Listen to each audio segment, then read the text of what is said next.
Phaser's on stun.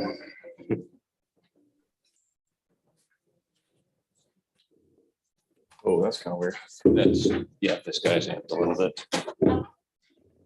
Okay, our YouTube stream is live and we are recording. We are good to go. Good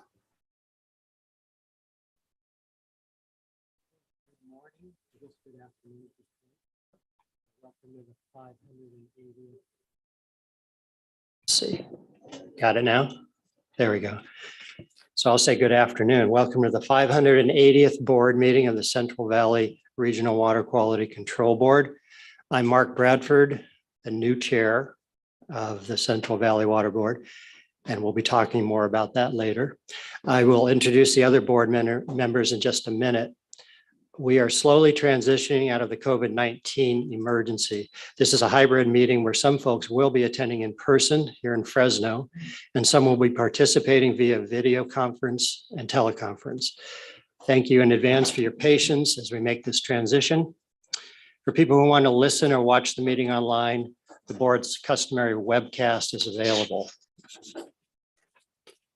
In addition to meeting attendance here at our location at the Central Valley Board's Fresno office, we are receiving presentations and public comment online through a Zoom meeting platform. If you intend to present or comment online on Zoom, or think you might be interested in commenting, you should already be in the Zoom meeting room using the meeting ID provided on the board's website and the password you received from our staff. If you have not already received a password, you can email us now at agenda5@waterboards.ca.gov. That email address is agenda followed by the number 5 with no space at waterboards.ca.gov. Include speaker comment in the subject line so we can follow up with you. For those in the Zoom meeting, you will be on mute and your camera turned off until it is your turn to speak. Our meeting host will then unmute you and ask you to turn on your camera if you have one. When you're done speaking and the board members have completed asking questions, you will be placed on mute and your camera turned off. I will now introduce the other board members as follows. To my right is Denise Cadera from Allensworth, Carmen Ramirez of Atwater on my left, Raji Brar from Bakersfield, Sean Yang from Sacramento, Nick Ovdis from Sacramento, and our new board member, Alina Lee Reeder, also of Sacramento. And again, I'm Mark Bradford of Sacramento. State board member Nicole Morgan is participating in this meeting. We'll give an update to the board in a few minutes. And I will now introduce Executive Officer Patrick Palupa, and he will introduce his staff. Well, welcome everybody to Fresno for the first in-person meeting that we are having in over 2 years. Believe it or not, I know this is for 3 of our board members, it's the first in-person meeting. I know we have assistant executive officer and at least one attorney that has not attended an in-person meeting before. So welcome everybody. I think that I do want to give extreme thanks to all of our staff, especially our administrative team that has been working so hard and so diligently throughout the pandemic to make sure that the board's business keeps on going, even through all the protocols that we've been operating under for the past couple of years. My name is Patrick Palupa. I'm the executive officer, Central Valley Water Board. Let me introduce to my immediate right, Jessica Yar, senior staff counsel for the board. To her right is Bailey Toft Dupuis, counsel for the board. And to her right is Chris Moskal, also counsel to the board from the Office of Chief Counsel. To Chris's right, we have Adam Lapitz, the Assistant Executive Officer in the Rancho Cordova office. And sitting in the front row, we have JJ Baum, the other Assistant Executive Officer in the Rancho Cordova office. To his right, Clay Rogers, the Assistant Executive Officer who runs this office here in Fresno. And to Clay's right, we have Clint Snyder, who runs the board's offices in Reading. In our team, we are also having a digital team here, supporting us here today. Virtually, we have Mindy Maxwell. She is my executive assistant will help handle some of the traffic and some of the people who will be commenting both virtually and in person here today. Assisting her is Ralph Salceda. Roberto Moreno in the back has been outfitting all of you with your microphones and cameras and all the gear that we need to succeed here today. And then we also have Janelle Brown is helping out on the hybrid platform as well. Today we are televising, or we are broadcasting with the services of AGP, who are the guys in the back there manning all the computers that are keeping this thing up and running. And with that, I will return it to you, Chair Bradford.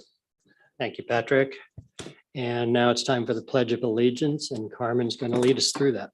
Please stand. Salute and pledge. I pledge allegiance to the flag of the United States of America and to the republic for which it stands, one nation, under God, indivisible, with liberty and justice for all. Thank you, Carmen. Time for board member communications. So if any board member have any communications since the last meeting, now's the time. Okay, Nick? Yeah, thank you, Chair Bradford. On March 3rd, I attended a small grower listening summit in Fresno. And on the 11th, I participated virtually in a dairy ex-party meeting with industry representatives and water board staff. Thank you. Sean? Yeah, I just want to follow up with Nick's participation with the small grower and disadvantaged community in Fresno. I just want to take this opportunity to say that I too attend that event, and I just want to take this opportunity to thank you, Patrick, his staff, especially Sue, and all the agency that was there with all of us. It was a great turnout. And I did a follow-up with Michael, who was our, I guess, the key representative of that group, which is the disadvantaged farmers in the Fresno County area. He was very pleased, and he extended his thanks to all of us. So just want to say thank you. It was a great event. Well, I do have to say thank you, Sean, for initiating that. It was a fantastic learning opportunity for ourselves. We met with Department of Pesticide Regulation. CDFA was there as well, discussing issues that are exceptionally pertinent to Hmong growers. Some of the growers that we saw down there were raising, I forget how many I could count, about 25 different types of row crops on about 1.5 acres of land. Truly extraordinary, the diversity that they have down there, and very difficult compliance issues. Again, my thanks to you, UC Cooperative Extension, who Michael works with, and Sue McConnell, who helped set up some of the event down there. Really appreciate the work that they did to put into it. There's a write-up in the executive officer report about that little meeting. But again, those discussions will certainly tee off more discussions with those growers to make sure that our agricultural program meets their needs. Thanks. Anybody else have any? Okay, Denise. I figured you would.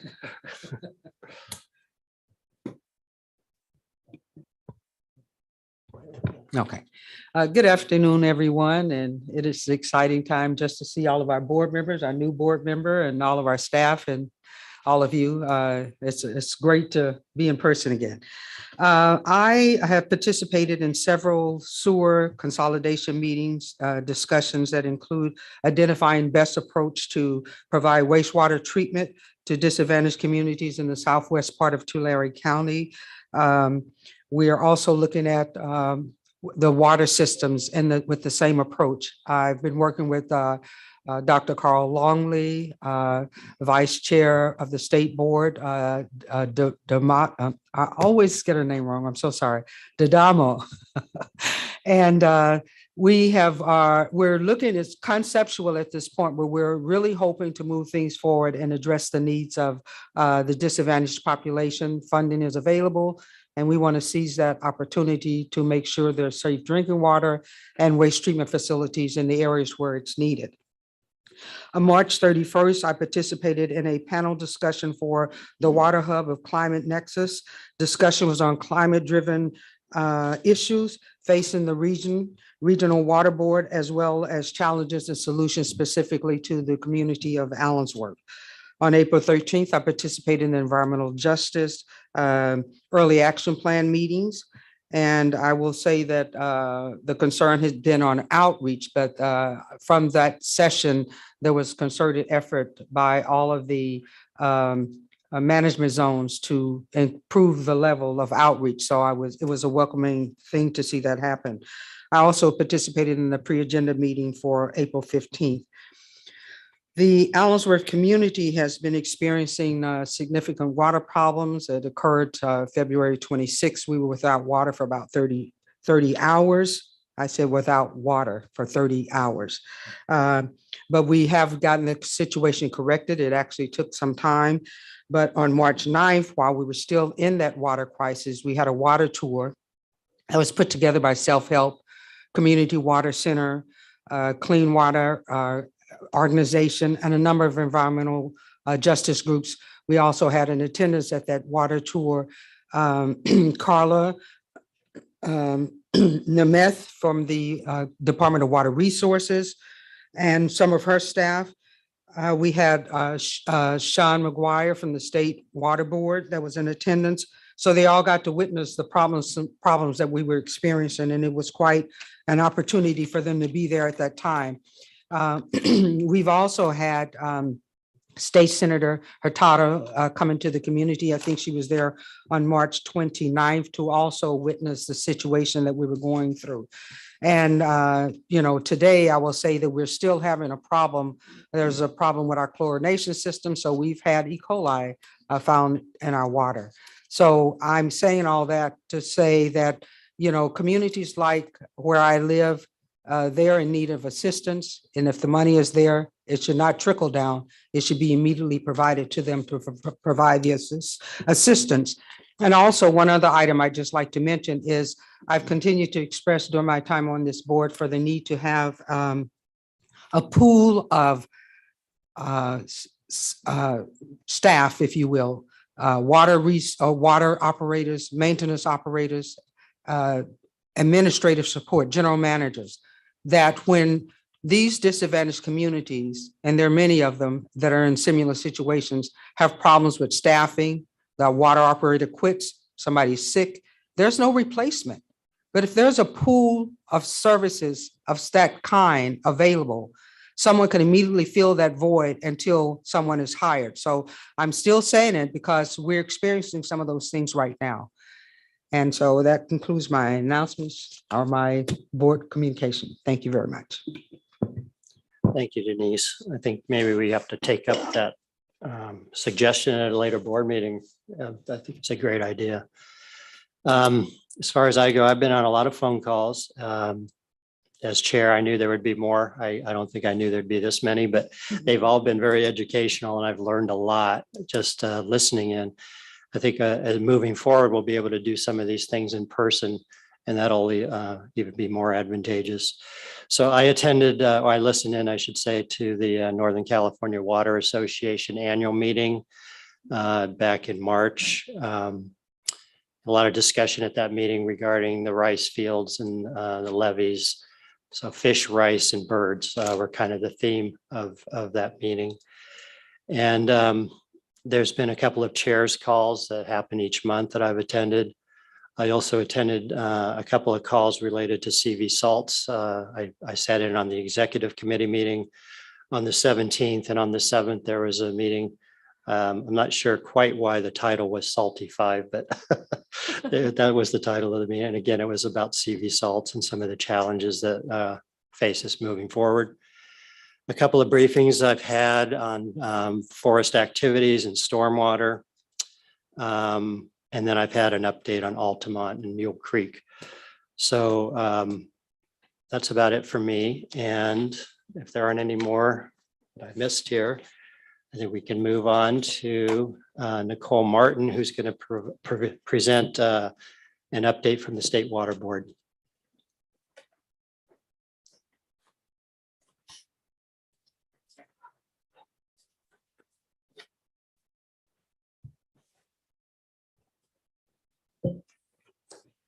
Good afternoon. It is truly an honor to be here today in person to provide a liaison report.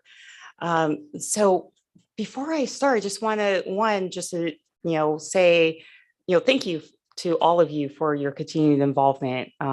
And to Vice Chair Kadara, thank you for your continued advocacy for Allensworth and other small disadvantaged communities like it. We've had talks and I and others are listening, so thank you. And so there's a lot going on around the state. Let's see here. So starting off, I am sure, as you are all aware, we experienced the driest first 3 months of a year in state's recorded history. As of March 29th, 40% of the state is experiencing extreme drought conditions. Statewide residential use for February 2022 was 74 gallons per person per day, which is among the highest statewide averages observed since data collection began. In February, we had a statewide savings of 0.5% relative to February 2020. Cumulative use is still dropping. The July 2021 to February 2022 cumulative savings went from 6.4% in January to 5.8% in February. In February, 6 out of 10 regions decreased overall use relative to February 2020. South Lahontan had the highest savings at 10.4%, with North Coast following at 5.9%. San Francisco Bay at 4.6%, and Tulare Lake at 3.3%. The South Coast and North Lahontan regions had slight savings of less than 1%. The San Joaquin, Central Coast, Colorado, and Sacramento River regions all saw increases. On March 21st, the state board sent out early warning letters of drought impacts and actions to water right holders. The Division of Water Rights is preparing curtailment actions for 2022, and the state board will consider emergency regulations curtail water rights in certain watersheds if dry conditions continue or worsen. On March 28th, Governor Newsom signed an executive order calling on water agencies to implement more aggressive conservation measures. The order authorizes the state board to promulgate emergency regulations requiring urban water suppliers to activate level 2 of their customized water storage contingency plans and prepare for water storage level of up to 20%. The potential measures include banning irrigation of non-functional turf or decorative grass adjacent to large industrial and commercial buildings, and reducing the days residents can water outdoors. Now, switching over to the Delta. State board staff provide weekly curtailment status updates on our drought website, and also through the email subscription list. On March 18th, state and federal project operators submitted a temporary urgency change petition, also known as a TUCP, for the state board requesting changes to water quality requirements for April through June 2022. On April 4th, the state board executive director approved the TUCP with conditions. The public comment period ended on April 6th. The state board discussed the TUCP at the board meeting on April 19th with presentations from the Department of Water Resources and the U.S. Bureau of Reclamation. On March 29th, state and federal project operators released an informational statement on temperature management. The draft temperature management plan for the Shasta Reservoir is anticipated to be released in mid-April. Final temperature management plan is anticipated to be received in early May. The Delta water availability methodology report update and the draft Delta emergency regulation were released on April 19th, so earlier this week. Now, the Scott and Shasta. On Scott, all curtailments were suspended through April 22nd,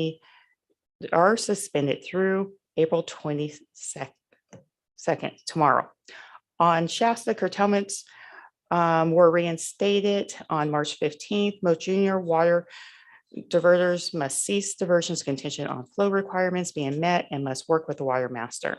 Local cooperative solutions provide water right holders with an opportunity to propose alternatives to curtailments under the drought emergency regulation. The state board must approve the local cooperative solutions prior to being implemented. Okay, so that's what's going on as far as drought and curtailment. So changing subjects. On March 21st, the state board announced a proposed maximum containment level, an MCL, for hexavalent chromium 10 parts per billion. The state board's recent analysis shows that an MCL for hexavalent chromium of 10 should be achievable for systems serving 95% of Californians.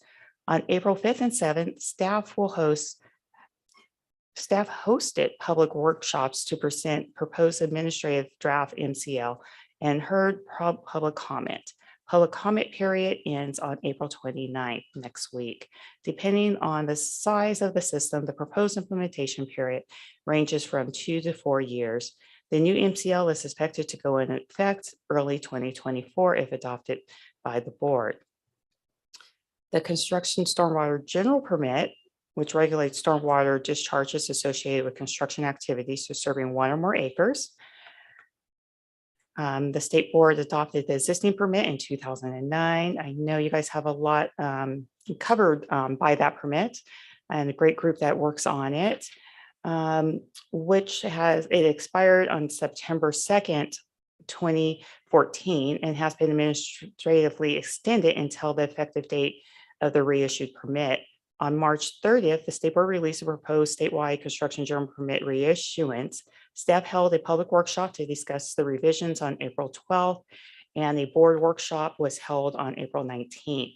The public comment period ends on May 2nd. State board will consider the adoption of the proposed statewide construction general permit on July 19th. So a few more updates here. The Safe and Affordable Funding for Equity and Resilience program, also known as SAFER, is rolling out a new outreach engagement strategy to increase early communication engagement, community engagement, keep local drinking water projects on track, identify potential risks, issues, or delays, build local capacity, and create a path towards equitable and resilient water governance. We're also partnering with local experts to make this happen. On April 11th, staff hosted a SAFER program funding partner application Q&A. Applications were then accepted through April 15th for those that were interested in becoming a funding partner. Let's see, then the California Water and Wastewater Arrears Payment Program. The state board is accepting late applications for the wastewater systems through April 22nd, which is tomorrow. As of March 29th, 164 wastewater systems had applied. Technical assistance is still available for those that need assistance with the application. So that concludes my liaison report. I am available if there are any questions.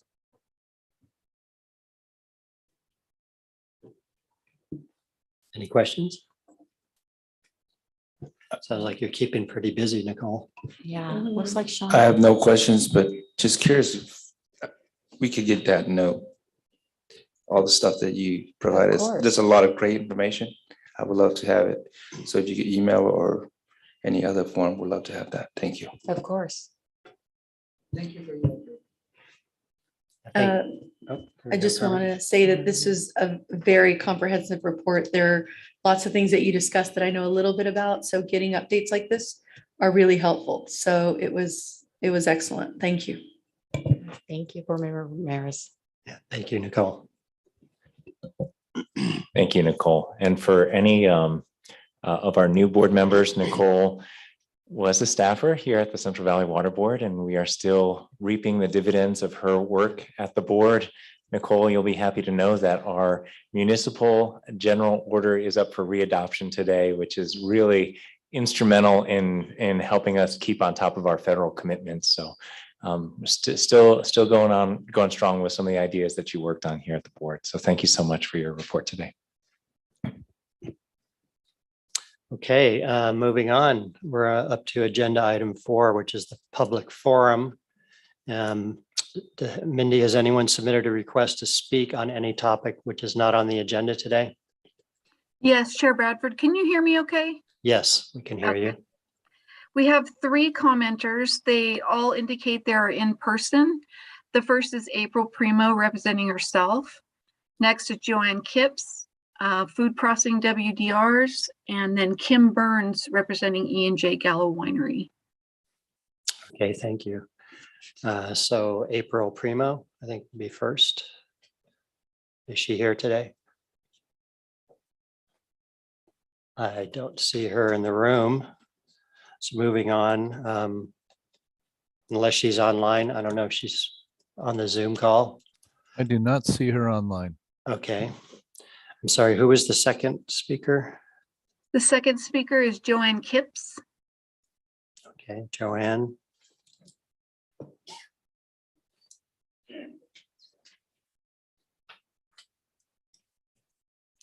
Welcome.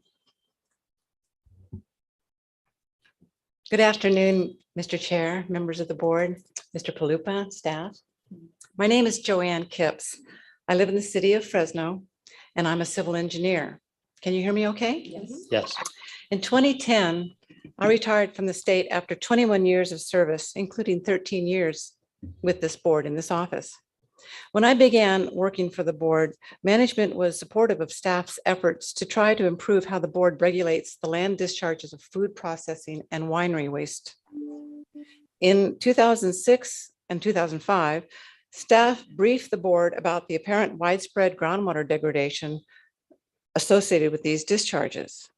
The files for these information items are still posted on the board's website under Regulation of Food Processing Waste Discharges to Land. I encourage you to check these files out because the problem described over 15 years ago has not gone away. Alas, a change in executive management led to changes in priorities, and staff's efforts to address this problem eventually fizzled out. Following my retirement, I have tried to revive that effort by submitting comments to tentative orders for food processors and wineries. Many of those comments pertain to boilerplate language in recent WDRs that reflect management's evolving approach for dealing with these problematic discharges. I hope that you're able to find the time to read my comments. We're facing another dry year. We all believe that we know that California is no stranger to droughts, but we've not faced anything like the state's ancient mega droughts. One starting around 1140 AD lasted for 180 years. Another one that started around 850 AD lasted 240 years. And this is before global warming. Global warming will only increase the severity and duration of these droughts. The disappearance of the Sierra snowpack and groundwater pumping restrictions required by groundwater management plans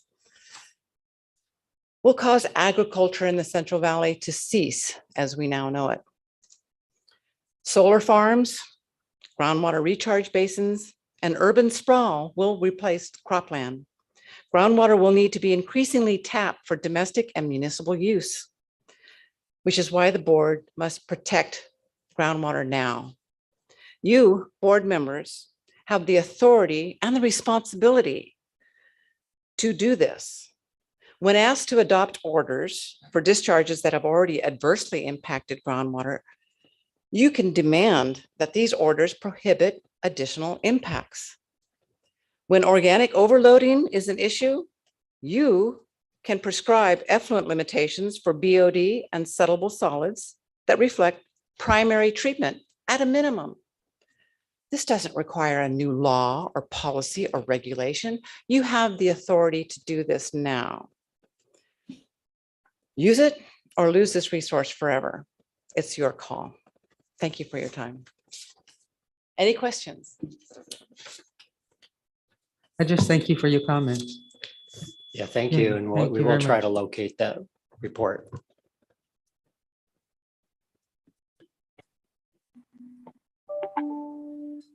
Okay, we have one more speaker, Bindi. I'm sorry, maybe speaker, could you introduce yourself? Hi, Kim. You're up. Yep, it is on. I think. Oh, maybe she turned it off. Thank you, Executive Director, Board, staff. I'd like to respond to Ms. Kipp's comments regarding land application discharges from food processors and winery. I've been a member of Gallo, E&J Gallo Winery for nearly 20 years, and I help support the compliance activities over some of the largest wineries in the world. I have to describe to you the improvements that have been made by Gallo's commitment to the environment within my tenure at Gallo. We've spent over tens of millions of dollars with improved anaerobic treatment systems, very aggressive land application practices. Our uptake rates agronomically have been exceptional within the last 5 years, and we have one of the most rigorous WDR permits in place anywhere probably in the United States. So we do recognize that there are challenges with CV salts, with the drought, but I want to affirm to you Gallo's commitment for continual improvement, compliance to the environment, and we've not stopped in our commitment for additional capital expenditures to ensure that our footprint is minimized into the future. Thank you. Thank you. Any questions? Okay, thank you. And thanks to the public commenters. I think we certainly read Ms. Kipps's comments. I worked with her when she was at the board, and to a certain extent, both the comments have an element of truth. There are a lot of legacy impacts throughout the valley as a result of food processing practices that CV salts and other mechanisms are working to remediate. And the long-term remediation of those aquifers is exactly that. It's going to take place over decades. And I think Joanne is absolutely right. And to point out that there are areas where we could be pushing even harder. I think that when these decisions come up to the board, we try and be absolutely transparent about, both the technological limitations and the economic considerations that the valley's industries are faced with. And ultimately, I completely agree with Joanne. The discretion is yours in terms of how we structure those WDRs and the time schedules that we will impose upon dischargers in front of us. So again, Joanne keeps us honest, make sure that we're on top of it. But I would also not discount the millions, if not billions, of investment that the valley's industries have made in trying to improve groundwater quality, in particular in this part of the state. And we will get you those links to those old reports. Good, thanks, Patrick. The next agenda item is the executive officer's report. Prior to each meeting, the executive officer works with the executive assistant and the board's program managers to compile a report on the status of the board's programs, its staffing, and many different initiatives that the board is working on. At this time, the executive officer is available to take questions on this report.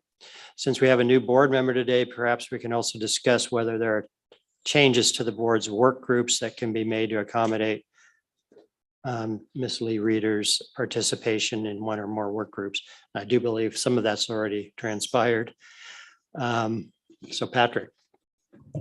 Before you start, Yeah. Executive Officer, can I ask for the guest password so that I can follow along? Absolutely. I know it's usually posted, but I didn't write it down. So thank you.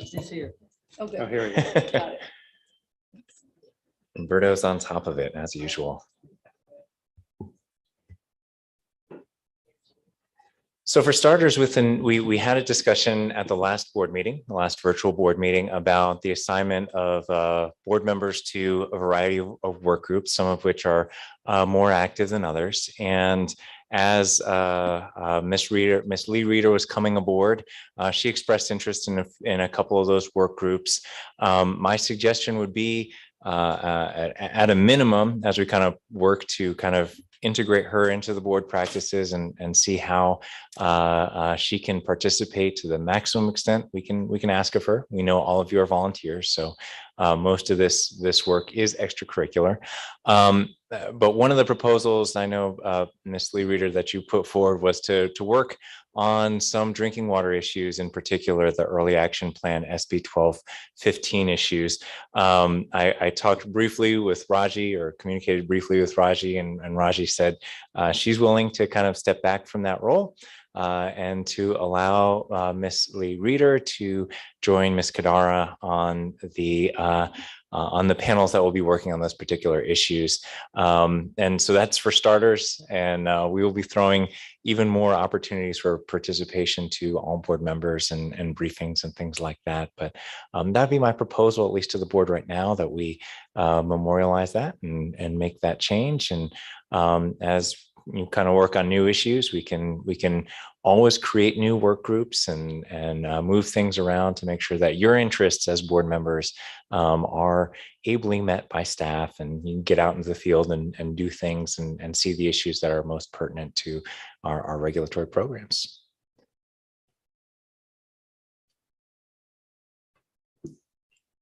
Do we need to do anything formal about that? Nothing formal. I'm certainly hearing a lack of objection, so I will note that and make the changes. I'd also like to point out just a couple things relevant for the executive officer's report before I make a brief presentation for Debbie Mankey. Is she here? Is she here or participating virtually? Okay, fantastic. So we do have one award, a staff award to give out, but really a couple things I want to kind of point out in the executive officer's report. Quite a bit of cleanup action, quite a bit of activity happening at all levels of our organization. But one of the things that is called out in each one of the executive officers' report is the comings and goings. We've had a lot of staff turnover. I think every industry, private industry, government agency has seen a lot of that recently.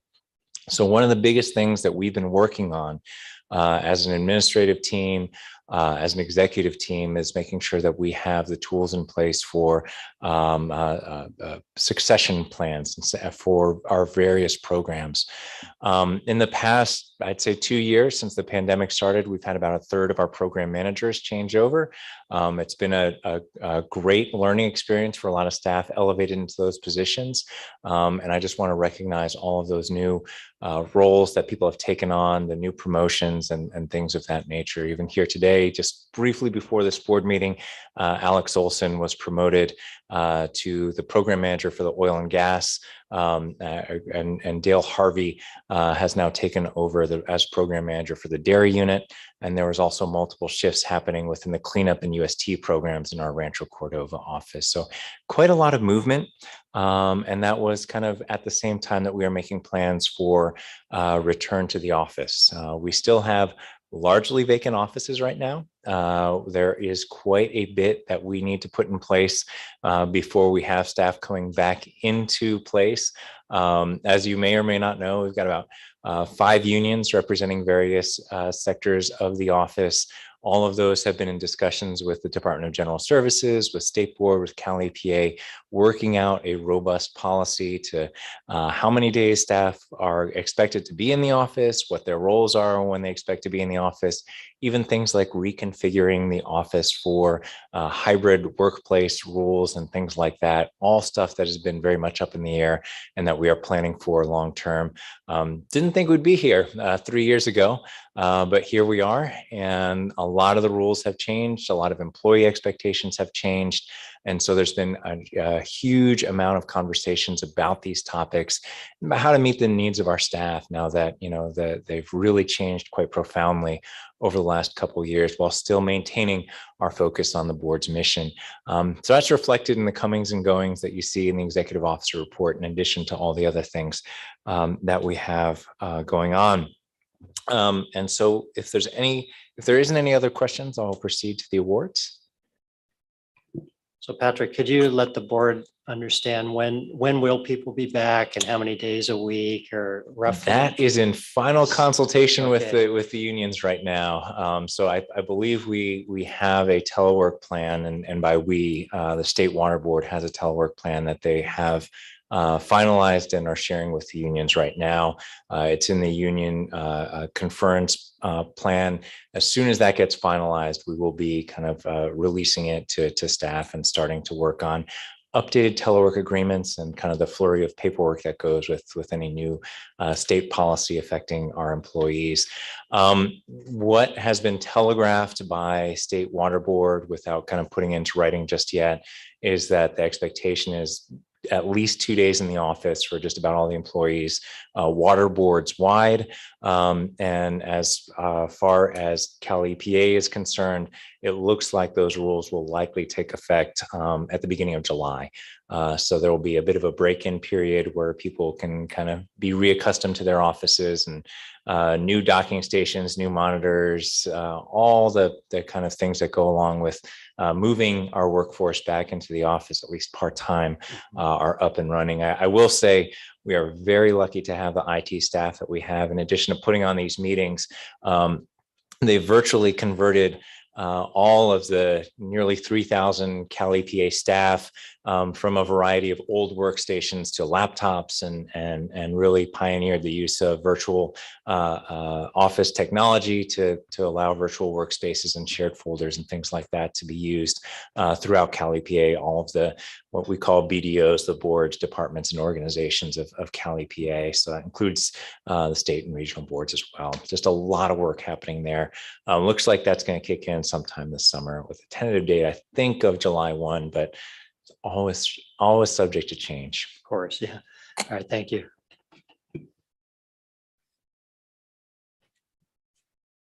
And with that, I'd like to recognize Debbie Benke. I think you're on. Double check. Can you get a thumbs up, Bob or Jean? Yes, Debbie, you can unmute yourself if you like.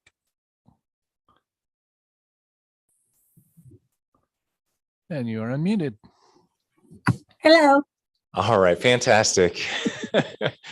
I think that's one of our first hybrid conversations there.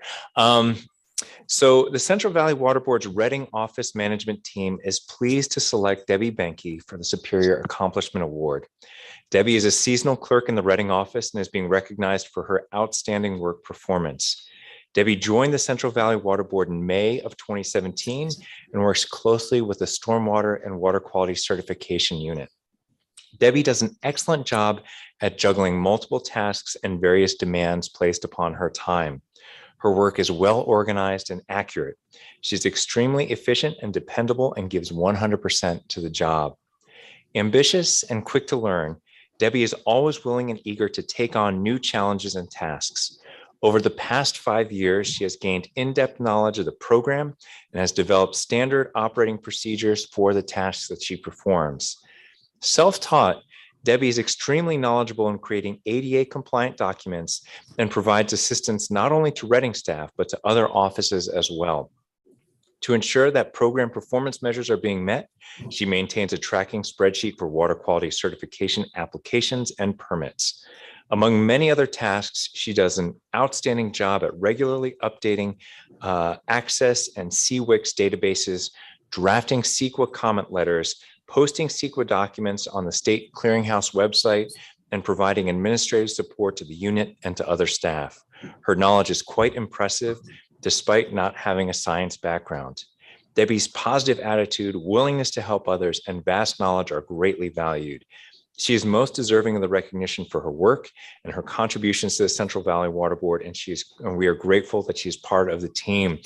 Debbie, thank you so much. I'm glad to virtually see you here today. I know Clint's team is really appreciative of the work that you do day in and day out, and certainly managing that task. I know the stormwater and water quality certification staff are often those staff under the tightest timelines, and so having a knowledgeable administrative support is so key to getting their job done. Congratulations for this award. Thank you. I am honored to receive this award. I would like to also thank Janelle Brown and Crystal Hansen for always being willing to help whenever a document does give me an issue that I can't resolve. Thank you again. Thank you so much.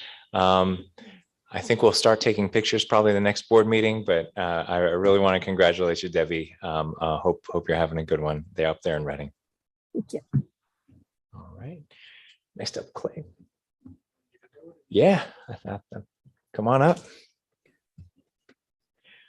And that program manager shift that I alluded to earlier, Clay will be presenting an award of recognition for one of the employees that I've had an absolute pleasure working with as an attorney, as an executive officer, and his capacity as program manager here in the Fresno office.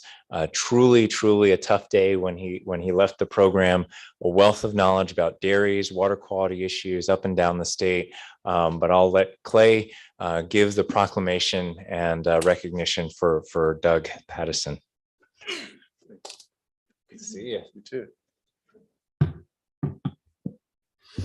Hi, my name is Clay Rogers. I'm the Assistant Executive Officer of the Fresno office. So it's my pleasure to introduce Doug Pattison. Doug retired on December 30th as the Supervising Water Resources Control Engineer over part of Fresno office. It was the Program Manager for the dairies and confined animal facilities. And it's my pleasure to have worked with him for 20 years. And so we put together a little resolution that was approved by the board. Thank you very much. And so I'll just read the resolution since that probably says most of what I would say anyway.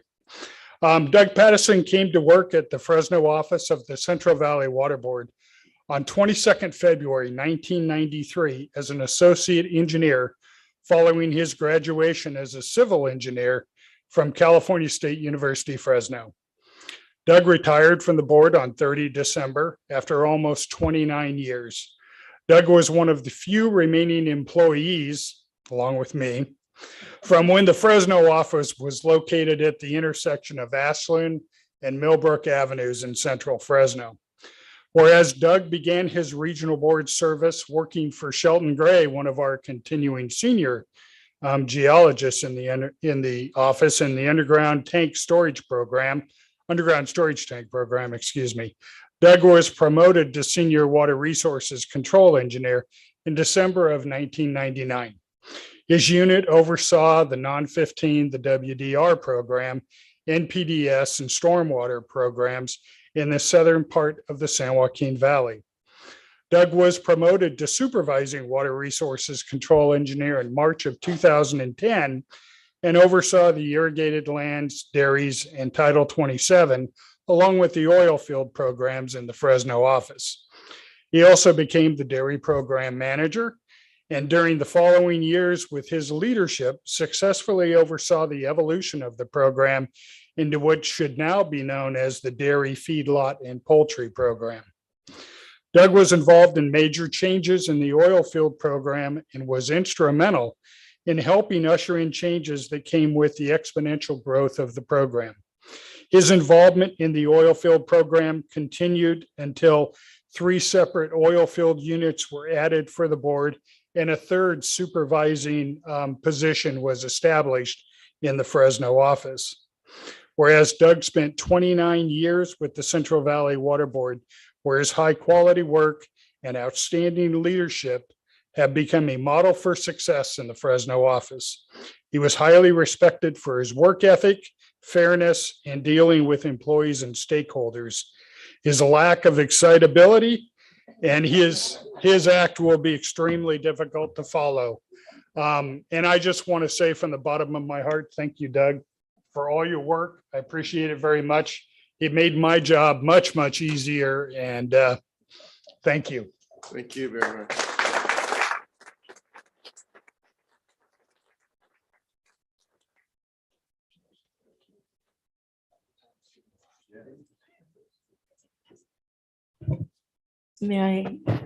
I'd like to make a comment about Doug. So as was mentioned earlier today, we are a part-time board.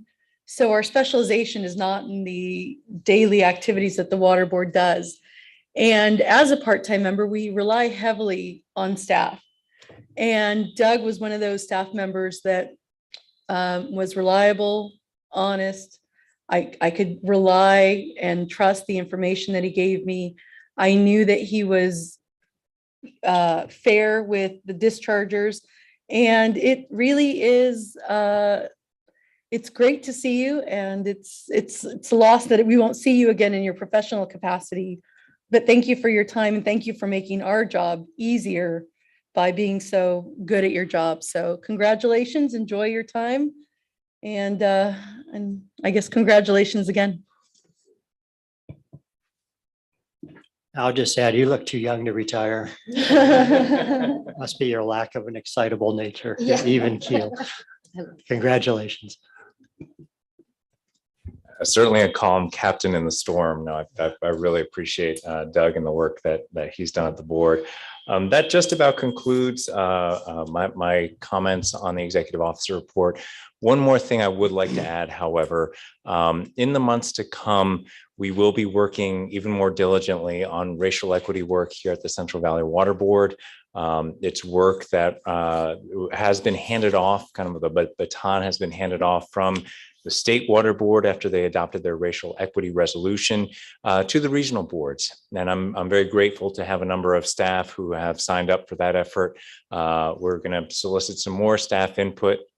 But really, we're going to be working that core group of staff that have previously worked on the State Water Board's racial equity resolution. We'll be working with the program managers to design metrics and objectives to integrate into our planning process to make sure that we are achieving the goals that are set forth by the State Water Board and their racial equity resolution. Concurrently, the state board's actually getting a team together to work on their implementation plan. So we just didn't want to waste any time and really want to get to work on our own as well, as kind of that was the idea behind the state board's adoption of their racial equity resolution. If there are no more questions, we can proceed with the agenda. No more questions? Okay, Mindy, are there any interested persons that have submitted a request to comment on this item? No, Chair Bradford, nobody. Thank you. Any more discussion? Sean? I'm just curious, Patrick, on the racial equity work. Are we hiring more employees, or what does that entail? So it at this juncture, it's doing more with the employees that we do have. So there was not a separate allocation for new staff to work on it. I believe that was a suggestion of the racial equity resolution adopted at the state board, that they kind of convene a center of excellence or a team to help implement that moving forward. That's subject to kind of confidential budget discussions at the state board level, whether the legislature wants to appropriate funds to convene that team and to have them work on those issues going forward. We're really just saying what we're going to do. It'd be great if the state board gets those resources, but either way, we've got clear objectives being set by the state board, so we're going to start working on it with some of our staff who are particularly well versed on those issues because of their backgrounds, because of their personal experience, or because of things that they've shown an interest in while working for the board. So what I'm hearing from you is we do have the staff and the manpower to go forward regardless. I will often say that, absolutely, even though I will ask for more. We will be working with the team that we have to meet those objectives. Okay, yes. Great to hear. Thank you. Thank you, Patrick. I just have to commend you and all the staff, the management staff in particular, and being able to juggle all these challenges over the past 2 years plus, and then the challenges aren't over, I guess, getting back to the office. So it'll be a new normal, and whatever that's going to look like. It's surprisingly harder to turn it back on than it is to turn it off. Yeah. I don't know if like it's a nuclear power plant thing. It's easier to shut it down and Right. fire it back up. But there's a lot of issues involved, and I think, you know, to be honest, it's changed expectations. Just about everybody in the workplace, whether in the private sector or in the government sector, a lot of people have reconsidered work-life balance or what they have come to expect from the workplace. So we're trying to be sensitive with that as we kind of design new spaces and new means of interacting with each other and with the dischargers. So yeah, brave new world that all of us are kind of going at together. Great job. Thank you.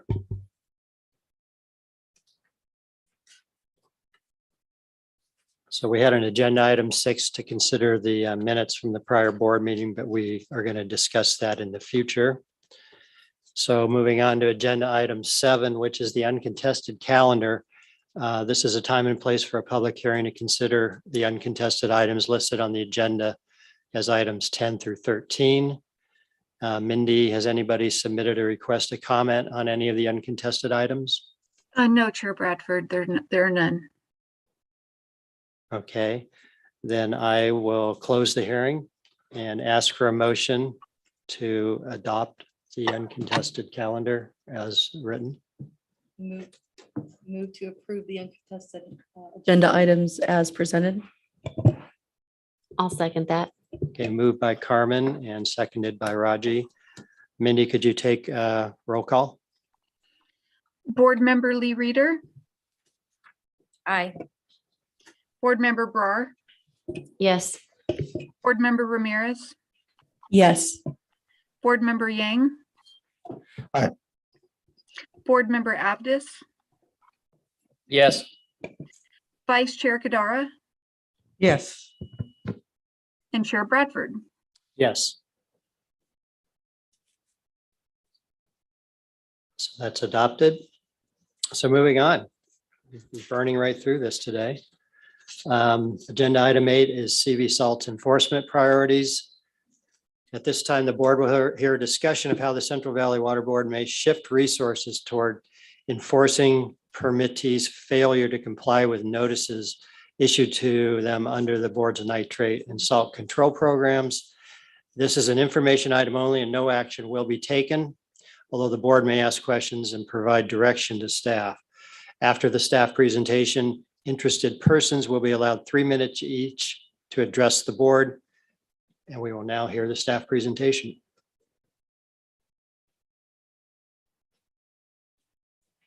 See, Roberto, you're gonna have to let me know whether I click through here or whether Gene will show it. Okay, fantastic. So there's a lot of clicks there, Gene. Got it.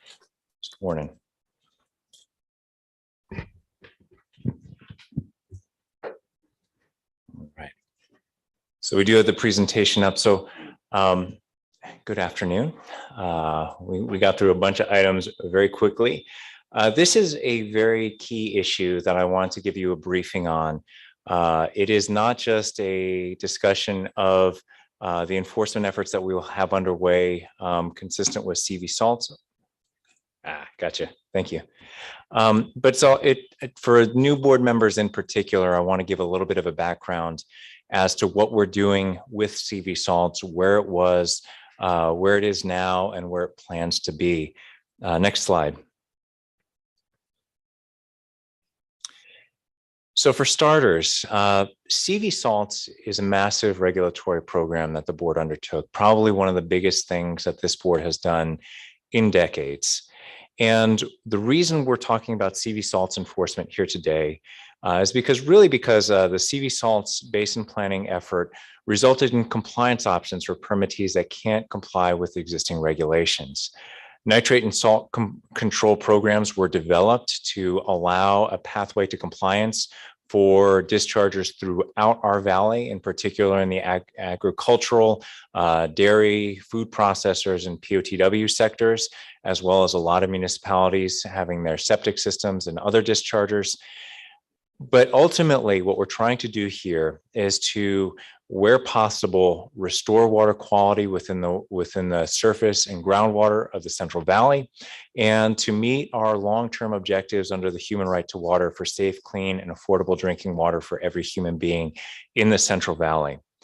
Deliberate avoidance of water quality regulations, which is just about occurring under the CV salts programs for non-filers that have received multiple notices that they have to comply with this new program, are, under the State Water Board's enforcement policy, considered priority A violations. So what we're talking about here today is a regulatory program that the board established to provide a means of compliance for even dischargers that were having a very difficult time complying with existing regulations. We have provided them a route of compliance, and those dischargers who have not availed themselves of that particular option and are failing to respond to board notices and directives are on our naughty list and deserve to receive the brunt of our enforcement actions. And so that's really what I'm talking about today, is the repositioning of some enforcement resources to meet those objectives. Next slide. So first, I really want to talk a little bit about why we developed, in particular, the salt and nitrate control programs. There's a handful of programs and policies established by the CV Salts Basin Plan amendments, but probably the two biggest ones are the salt control program and the nitrate control program. The salt control program was critical because the diverse salinity sources throughout the Central Valley were having widespread impacts to salt in both groundwater and in the soils throughout the Central Valley. That has to do with the way that water is used within the Central Valley, particularly the southern part of our region, and it's causing fairly widespread economic and water quality impacts. Those impacts are estimated to be about 250,000 acres taken out of production, 1.5 million acres of agricultural lands that are salinity impaired and cannot necessarily grow the range of crops that were originally being able to be grown on those areas, and potential direct annual costs of $1.5 billion to 2030, largely from land taken out of production, but also the ancillary businesses that depend on crops grown on that land. So that's a problem. You know, we have increased soil salinity concentrations, increased groundwater concentrations occurring throughout the valley. Next slide. Nitrate, on the other hand, is a water quality issue that is incredibly urgent for a number of communities throughout the valley, particularly those communities that are dependent on groundwater as a source of drinking water. Legacy and existing conditions contribute to this pollution. That's largely nitrate fertilizers, also nitrate from dairies, nitrate from publicly owned treatment works, nitrate from septic systems are probably some of the main sources of nitrate pollution within the valley. What you see there on the right is a map of hotspots of areas where there is widespread nitrate contamination of the groundwater aquifer. That water is rendered unsafe to drink. If you drink groundwater containing more than 10 milligrams per liter of nitrate, especially small infants are at extreme risk of a type of blood condition called methylglobinemia, which is potentially fatal. So it's an incredibly urgent water quality issue that we are called upon to address, because realistically, all of these nitrate sources, or nearly all of these nitrate sources, are human caused. This is groundwater pollution. This is groundwater pollution that we need to figure out how to solve. Next slide. And so the question then arises, why not use the traditional regulatory approach for these types of constituents? Why not just regulate our way out of this with the tools that we have at our disposal? Both salt and nitrate are long-term compliance issues. The nitrate issue was not made overnight. A lot of the nitrate contamination issues are the product of decades of nitrate leaching to groundwater.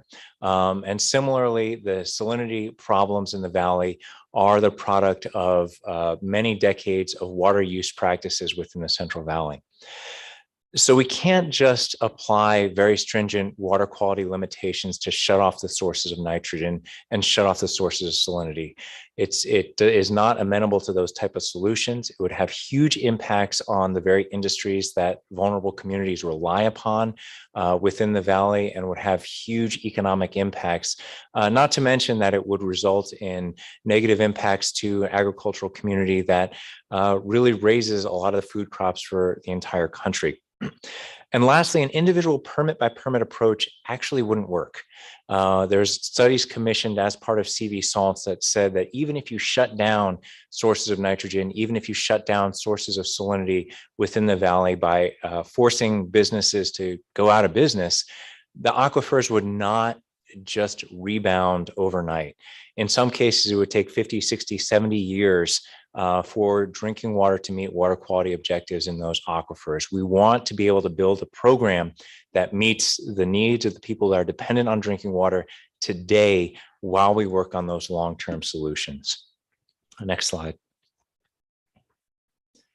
So this is what the board came up with. It wasn't an overnight process. This was a very, very long stakeholder-led initiative that Dr. Carl Longley was instrumental in setting up and championing for many years. It results in a prioritized program in the nitrate control program and a phased program in the salt control program. Next slide. I'll start first with the salt control program. Next slide. Click. The salt control program is the right kind of pathway that you see out here. It is a phased program. It results in 2 different compliance options that a discharger can choose, either a conservative permitting approach or an alternative permitting approach. And I'll get into a little bit of detail on what those 2 approaches actually are. Next slide. For the conservative permitting approach, this is really reserved for those facilities that can meet very stringent water quality standards designed for long-term protection. Really has very limited eligibility. If you are using water in the Central Valley, in most cases, you are raising the salinity level because salt is a conservative pollutant. When you apply it to crops, the water goes, the salt stays. When you recycle water, the water evaporates, it gets used up by plant tissue, the salt stays behind. The salt always stays behind. If there's one kind of lesson that you take out of this, salt always stays behind unless you develop a management practice to deal with it.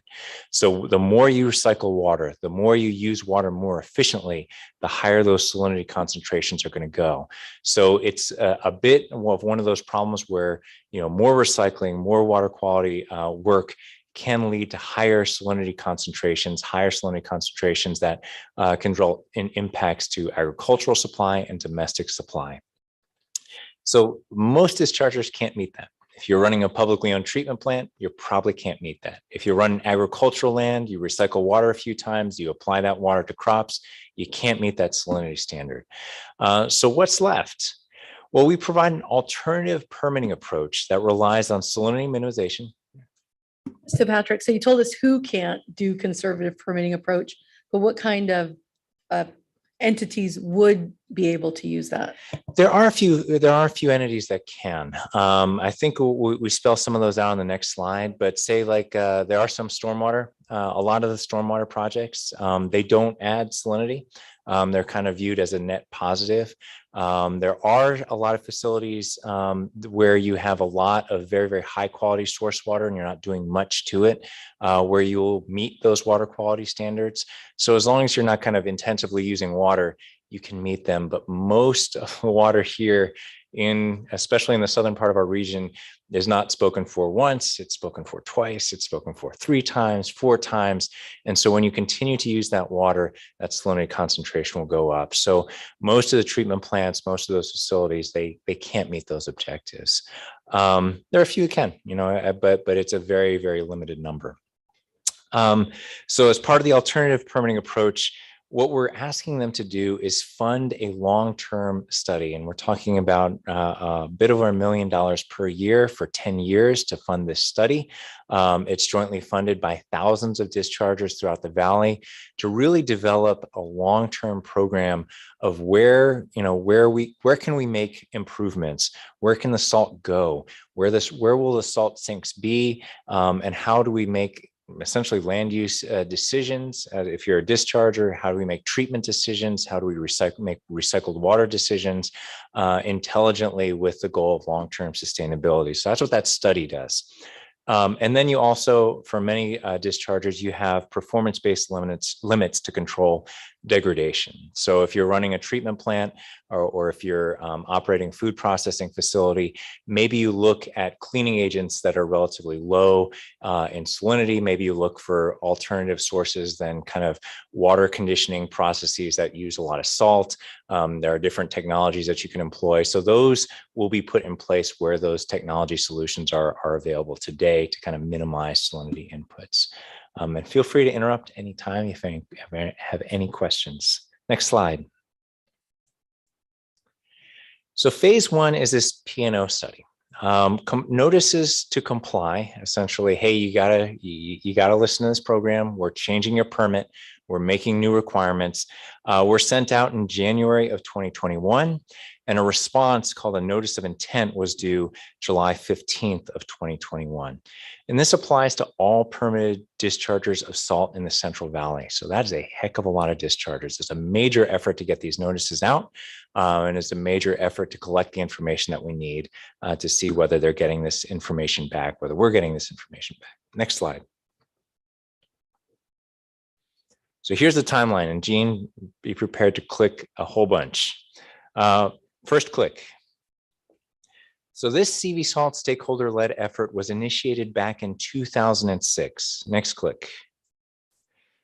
SSALTs, the strategic salt accumulation studies, the white papers, the archetype studies, really all these studies that took a look at what existing practices were, what existing technology was out there to manage the salts.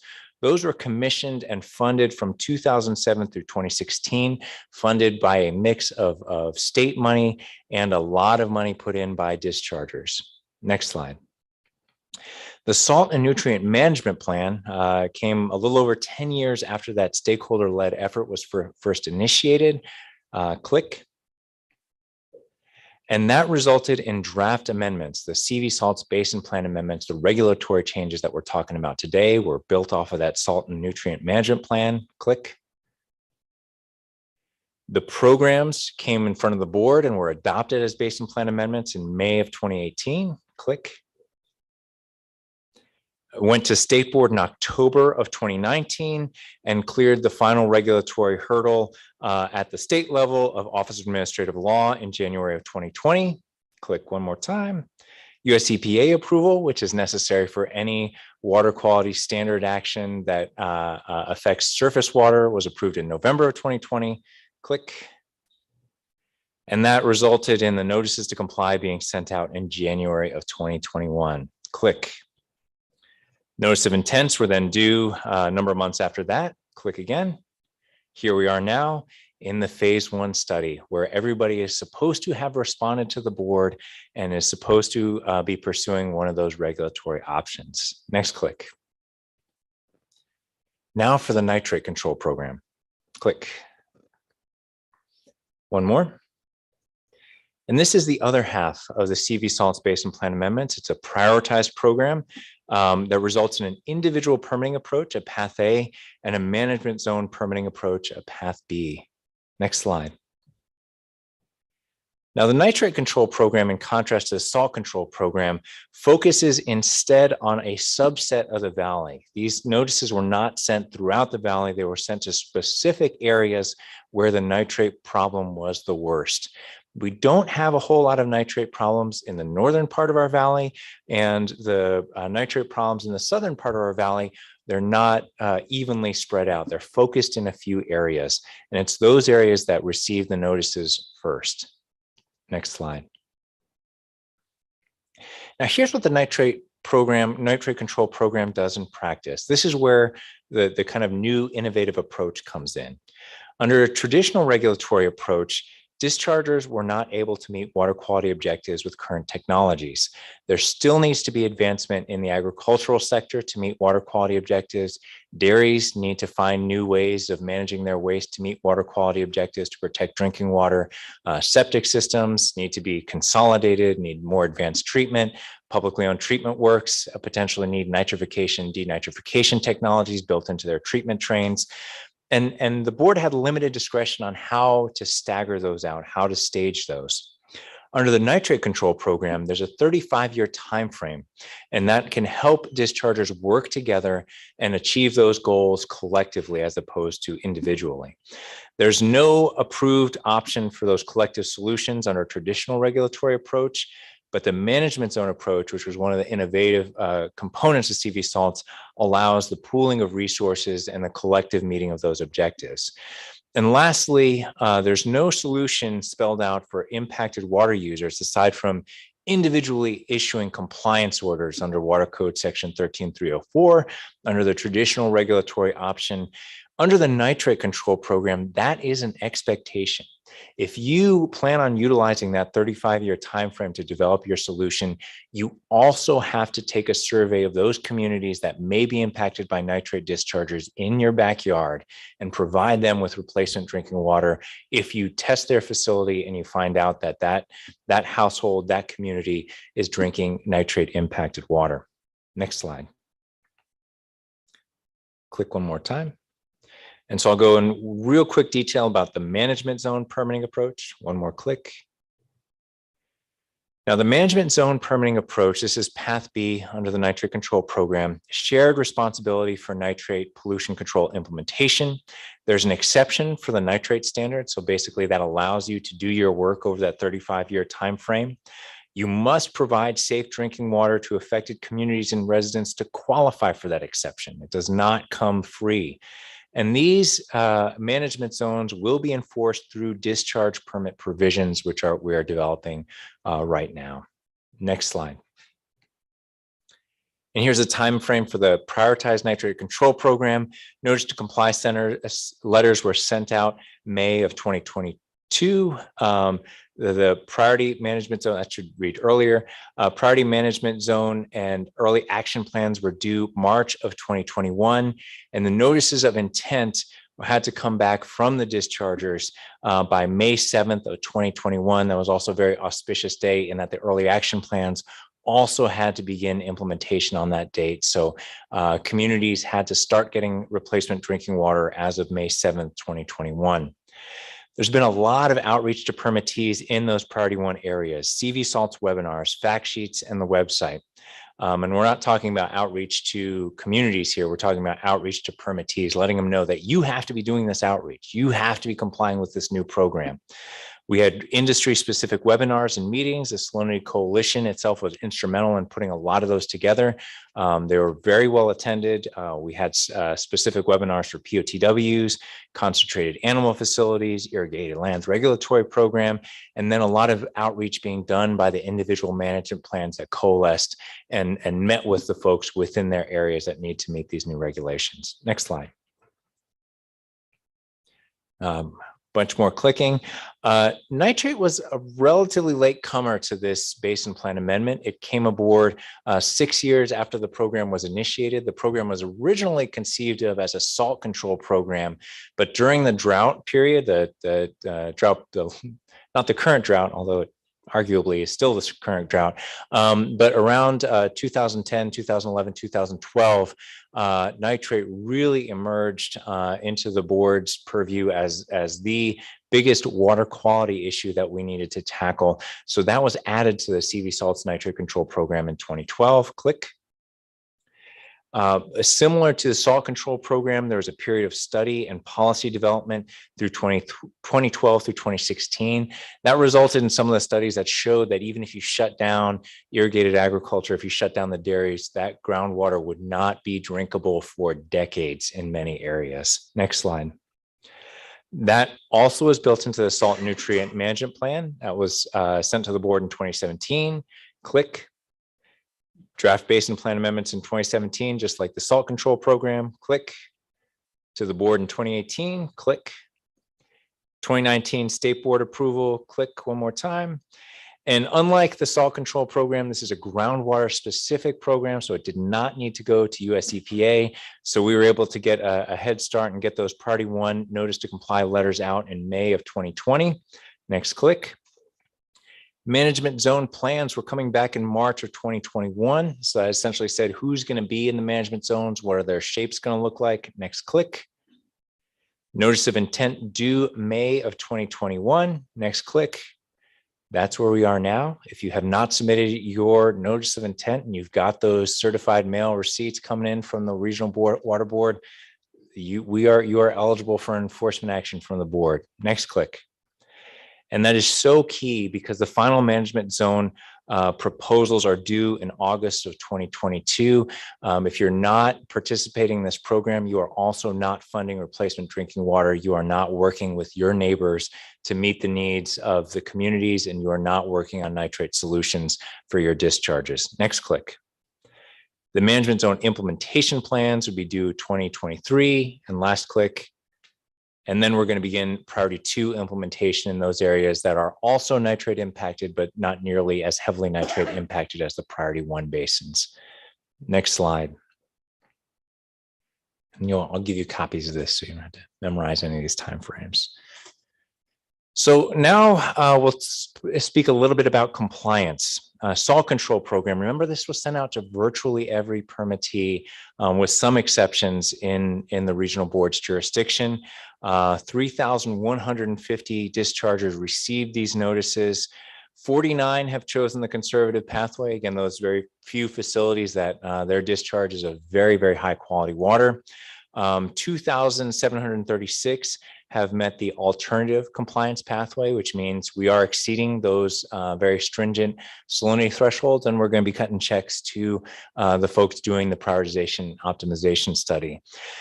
There's 365 dischargers at last count. We're still working on reconciling those numbers that have not selected a compliance pathway despite receiving multiple notices. That's really who we're talking about focusing on today. Now, I will give one note. There are a few folks that did not receive these notices. They're municipal and construction stormwater permittees. In most cases, they were found to be discharging below the salinity thresholds. 401 water quality certification permittees. On occasion, they have that built into their permit, but in most cases, they are not moving around water or using water in a way that would exceed those thresholds. And timber and cannabis permittees are mostly worried about other water quality constituents that are not kind of attendant to this compliance program. Next slide. So here's the breakdown of the folks that have not responded. Again, these are very general. We're still working on reconciling these numbers. Most of the non-responsive entities are in the non-15 program. That is our waste discharge to land program. That is publicly owned treatment works that discharge to a spray field. That is food processing facilities. We've got about 20% of them in the confined animal facilities unit. Those are ones that are not participating in some of the dairy programs or the bovine programs, kind of outliers within that program. And then the remainder are small percentages of composting operations, oil and gas facilities, and NPDES facilities. So these are who we are going to be targeting with enforcement actions in the months to come for the salt control program. Next slide. Nitrate control program. Now, remember, this was sent to a much smaller subset of permittees, about a third the size of the salt control program. 1,190 dischargers got these notices. These notices were sent via certified mail. There were prior notices, little cards notifying them that, hey, something's coming your way. You have to pay attention to this. Multiple notices came out about the CV Salts Basin Plan amendment process. So it's really hard to envision a circumstance where they do not actually know about this program. 18 permittees have chosen the individual compliance pathway. Those are a few publicly owned treatment plants or food processing facilities that have extraordinarily advanced treatment in the publicly owned treatment work plant. Those are, they nitrify and denitrify, and so they discharge well or right at the standard, have some crop uptake, and there's virtually no threat that it will cause compliance options when that water reaches the aquifer. But there's about 97 facilities that have not yet responded to the multiple notices, the multiple coming from the board, from the management zone, from other stakeholders. Next slide. And this is a breakdown of who they are. Most, again, about 50% of those are in the non-15 program. So those are those folks who have a spray field of some sort behind their facility. Concentrated animal facilities, again, the vast majority of them are in compliance. They can comply through their group program. So these are folks who are outside of their group program. And then a small number of oil and gas and composting operations form the remainder of the non-compliant facilities. Next slide. And here's really, at least for the nitrate control program, this is why compliance is so important. This program is still, ongoing. It is just starting up. This is the one that kicked off in May. We're working on getting the management zones to provide replacement drinking water and free testing to communities that may have nitrate impacts. Currently, we're providing about 500, or they're providing about 500 homes with replacement bottled water. There's a number of fill stations that are set up. At least, about 2,000 testing applications are being submitted. About 3,000 inquiries have come in. The folks who are haven't been tested are the folks who are on municipal water. We don't test those facilities because they're regulated under a separate kind of program. But this is what it means if you're not participating in the nitrate control program, despite the notices. You are not funding these actions. You are not doing this outreach, and you're not working on nitrate compliance yourself. Next slide. And so this is kind of the staff that we have currently working on CV salts issues. We have about 4.9 personnel a year, or 4.9 people, kind of spread up over 7 actual people working on CV salts issues. That includes a lot of the work being done to get those notices out, to stage the meetings, to respond to US EPA's concerns, to manage other regulatory programs that we have that are interfacing with CV salts. Irrigated Lands has about 1.2 personnel years that are dedicated to bringing the multiple Irrigated Lands regulatory program orders in line with CV salts, with our regulations. And then solely enforcement related resources is about 0.7 personnel year, and then 0.75 personnel year within the compliance animal facility program to do work strictly related to CV salts. And last, Is that enough staffing there? I'm just inquiring, is there sufficient staffing to address this? there will be sufficient staffing to address this. These are the people who are watching the numbers right now. What we are talking about doing in the slides to come, next slide,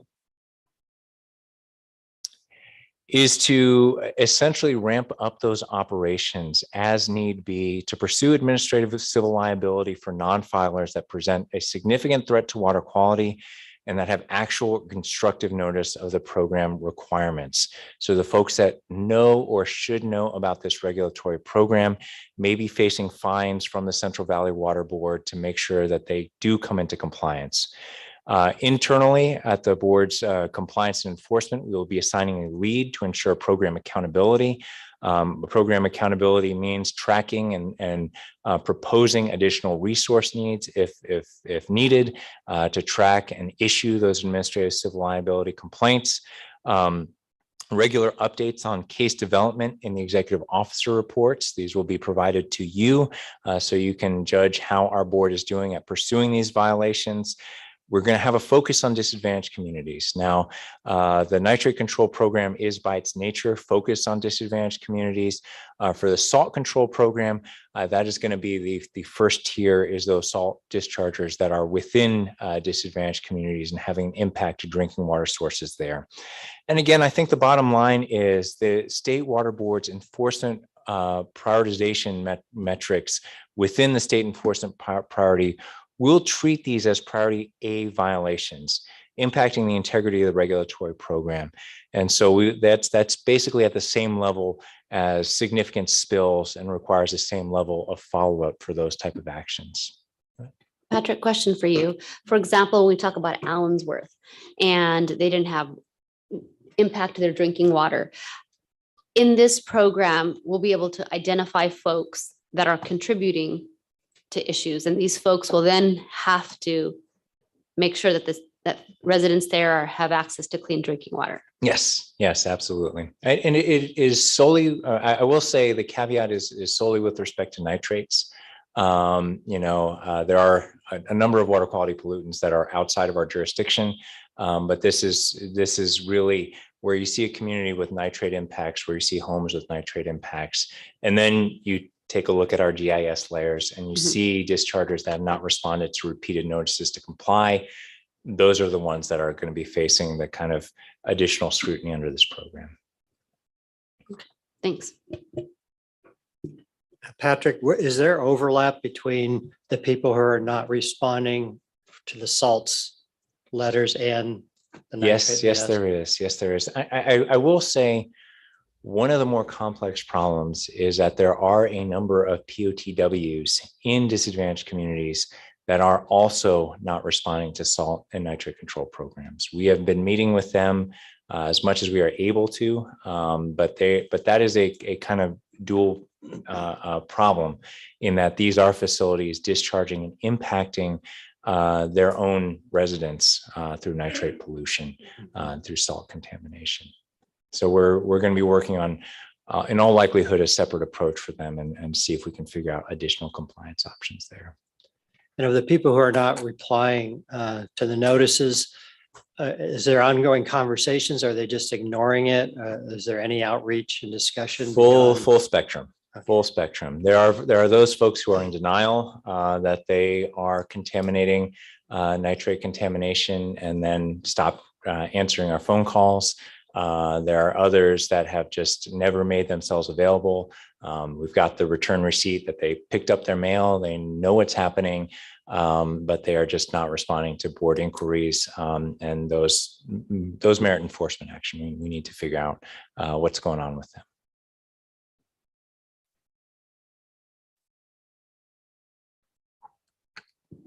No, Chair Bradford covered the questions that I was going to ask, so appreciate that. All right. Next slide. I think that was just about it. There we go. Good timing. I think it'll be interesting to see as this enforcement by the next year, 2023, what happens. I think a lot of folks are going to be playing that game of it's not me, it's them. It's not my responsibility. So that's going to be really interesting to see how that plays out. I will say, so the board's experience with doing an enforcement action similar to this was when we initiated the dairy program, or the kind of our current version of the dairy program. Some of you were part of some of those efforts. There were a number of folks who say, "Hey, I'm not." They didn't sign up for the dairy program, and so there was a round of many hearings that we had to penalize those people. You can't just dare the board to come after you. You have to pay your fees. You have to get into these programs. And similarly, under the Irrigated Lands Regulatory Program, there was another. We sat in this room probably about 4 years ago. Penalizing folks who had not signed up for the Irrigated Lands Regulatory Program, despite numerous contacts from board staff, numerous contacts in many cases from their own water quality coalitions. Hey, everybody else is paying our fee. You got to kick in too. These water quality regulations are serious business. So we have some analogs that we're kind of working from and going to be working with staff who have been part of those efforts as we roll out this program as well. I was going to say it might be appropriate to have some peer pressure applied through these industry groups when your neighbor's paying, and nobody likes to pay taxes, but it's a necessary evil concept. Yeah, so. I mean, I think there's certainly an issue in terms of equity among our dischargers. We have many dischargers that have stepped up and said, we're paying our fee. We're paying for water testing. We're paying for bottled water. We're going to be paying for other drinking water solutions in the years to come. And we don't want to essentially penalize them by allowing their fellow dischargers to not pay into those programs and not participate in those programs.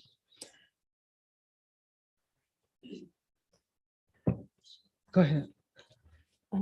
So earlier I saw that, with the sort of elongated arrow that showed all the steps, it looks like legally we followed all the steps. And so are we ready for what we might anticipate are going to be legal challenges if you're overstepping your boundaries? Because as I recall, some of those meetings 4 years ago are exactly that, of the board is overstepping its authority. And so are we prepared for that and getting ready early? Yeah, so I think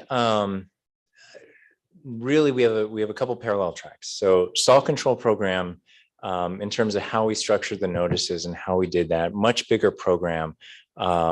We did not send return receipt mail, didn't have the budget to kind of put that out there. So there will be like one more step that we'll be pursuing to make sure that we have a robust ACL set up. You know, you want the gold standard of we know you knew about this. Here's your signature on the card. You got this order from the board. You have to do something. And the notices to comply, you know, they do have the legal text in them. It actually is an order to do something, to provide the board information. It's got the legal text right on there. You know, we mark it pretty big. This is a legal document. You have to respond to it. So that's kind of one track. There'd be one more step with a salt control program. With the nitrate control program, we did do that extra effort because it was a drinking water program, because it was focused on drinking water in impacted communities. We went the extra mile with that one. It was a lot of staff work putting those out there. But in most cases, we do have kind of signed cards. They have legal notice of this program and of these requirements. And the deadlines have long passed, you know, that we're 6 months out at minimum from most of the deadlines. So that it's past due. It's past due. So the board is within its right to initiate enforcement action on those.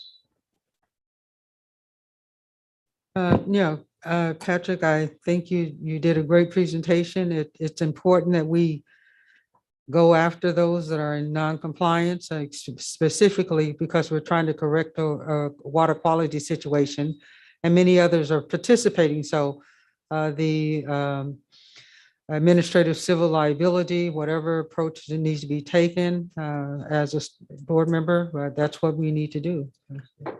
And I think the added features is just really, it's envisioned as kind of its own program, right? You know, we want to make sure that there's a program lead. We want to make sure that there's updates, and we want to make sure that there's accountability, that there is action taken internally to this office that is transparent to all of you and to the public, that we are following up on these. Patrick, is there any history in our region or other region in California that has similar situation where there, you know, consequences that led to maybe fining that if you do, please share? Yeah, no, that's the two cases that I mentioned earlier. We had the big effort under the dairy program. We had a big effort under the irrigated lands regulatory program. There are also efforts that our staff have participated in industrial stormwater. Construction stormwater is one that we regularly get involved in as well. And I think we'll also be leaning on some expertise developed in our cannabis program, which also has done an excellent job at kind of identifying those watersheds or those particular areas using fairly advanced kind of GIS tools of where should we go? Where will we most have the greatest impact to water quality? Where can we focus our enforcement, limited as it is, enforcement efforts to make the biggest splash and change behavior, frankly, is what we're looking to do in the most meaningful way. Is there a time frame? Time frame, it'll be under development. So as you know, there's a separation of functions. You know, it will be up to the prosecutors and largely fall on the shoulders of JJ and Clay to initiate those enforcement actions. But once they've developed the case, you know, it proceeds pretty quickly. After the administrative civil liabilities complaint are issued, that starts a 90-day clock in most instances to have a hearing before the board or to get the thing settled. So that's kind of the time frame. Usually takes a while for, you know, Office of Enforcement to get engaged, get an attorney up to speed on a particular case or series of cases and get those initiated. But you know, with this information item here today, this is kind of the kickoff of that phase of the program.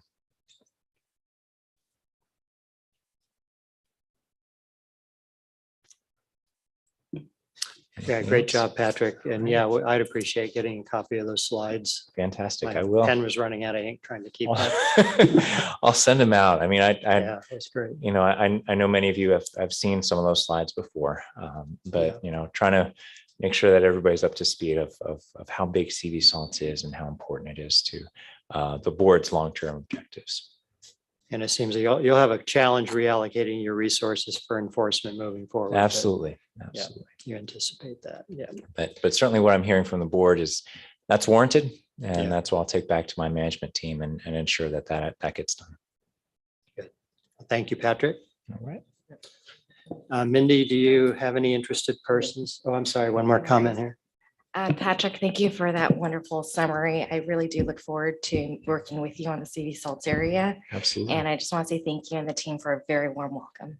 Thanks so much. Thanks, Elena. Mindy, are there any interested persons wishing to comment on this agenda item? Yes, we have one person on Zoom, Michael Claiborne, who is representing the Leadership Council for Justice and Accountability. Michael, can you hear us? You may unmute. I can, yeah. Good afternoon to the chair and the board. My name is Michael Claiborne, and I'm a directing attorney with Leadership Council for Justice and Accountability. We work with communities throughout the San Joaquin Valley and East Coachella Valley on issues that include access to drinking water. So we've been involved with the CV Salts program for that reason for nearly a decade, not quite to the beginning, but my co-director Phoebe Seaton was involved, I think, going back to about 2011, and I got involved in 2016. So I really appreciated the background that Mr. Palupa provided.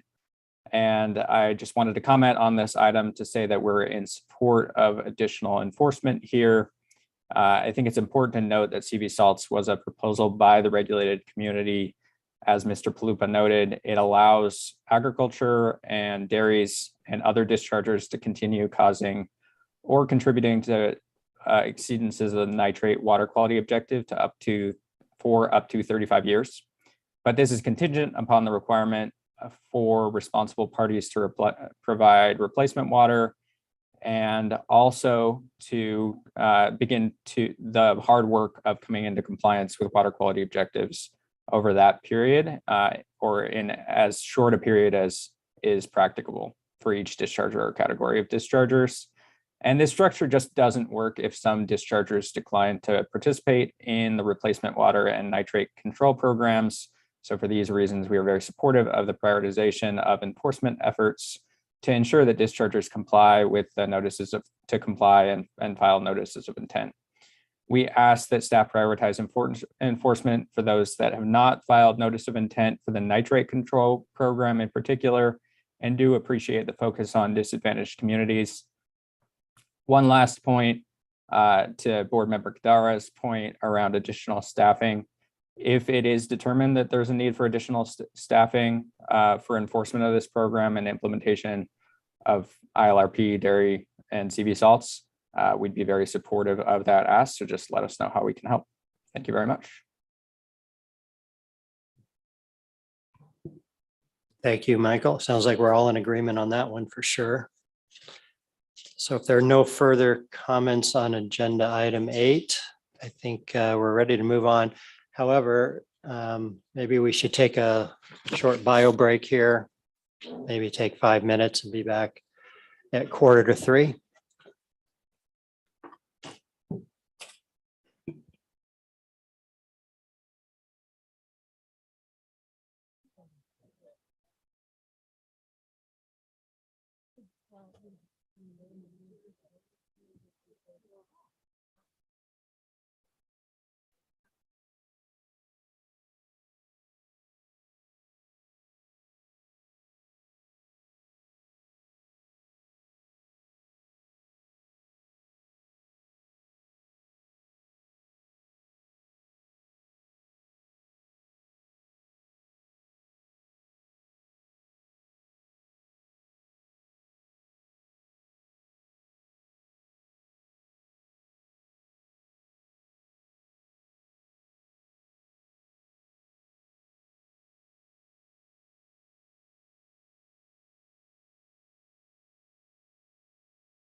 Well, that was a good 5 minutes. I think I learned a lesson there. Okay, our last agenda item for the day is to consider a resolution commending Dr. Carl Longley's service to the Central Valley Water Board. This is the first in-person meeting we've had in many, many years where we don't have the benefit of Dr. Longley's leadership and experience. As the last item on the agenda today, the board will consider a resolution commending Dr. Longley's decade of service on the Central Valley Water Board. I think it's more than that, actually. Yeah.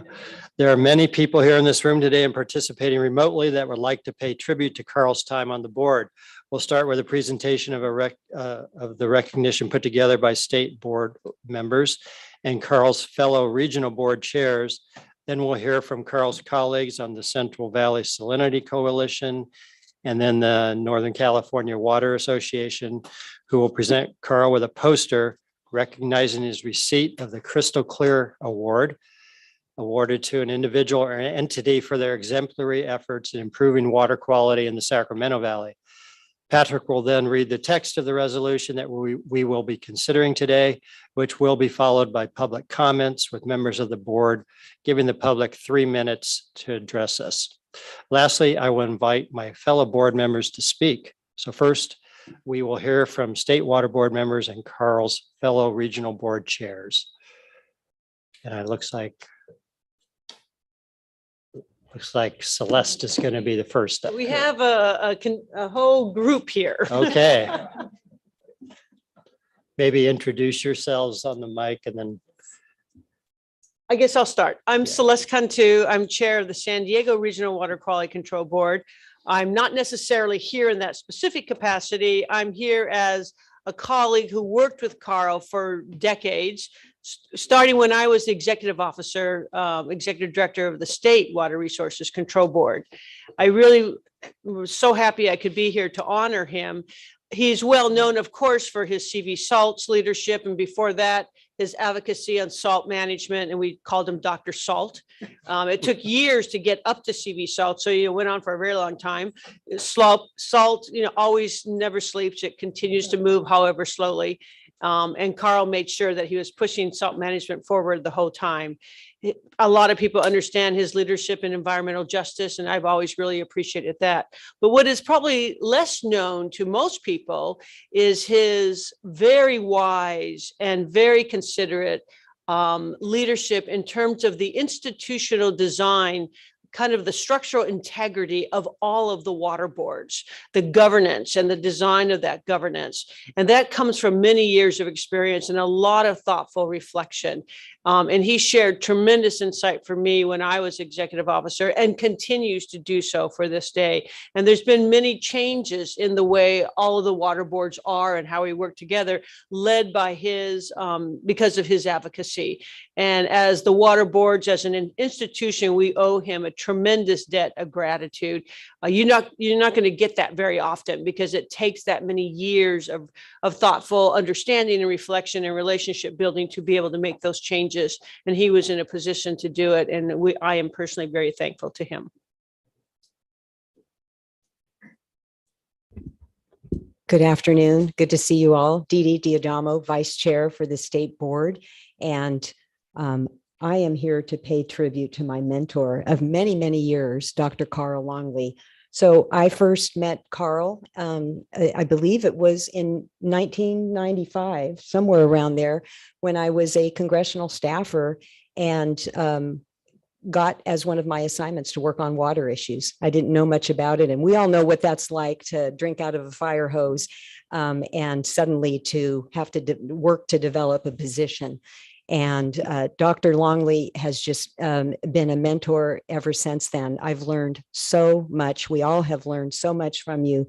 And I speak from my heart that, not only as a colleague, but to share friendship with you all these years and to learn so much from you about your endless, tireless commitment to water and water quality and making this region and the whole state a better place to protect our waters for all of us, for future generations, and especially your commitment to those in need. And just now talking about another project that Carl wants to get me involved in. And not too long after he left this board, contacted me about a regional drinking water project. And it's just endless, the amount of initiatives that he's been involved in to make this a better place for all of us. And what I also appreciate, not just his passion, but his collaborative spirit, but also all constantly seeking more information and having the science help guide us so that we can make those difficult decisions based on science, based on balancing, based on community needs. So Carl, thank you so much. We owe you a debt of gratitude.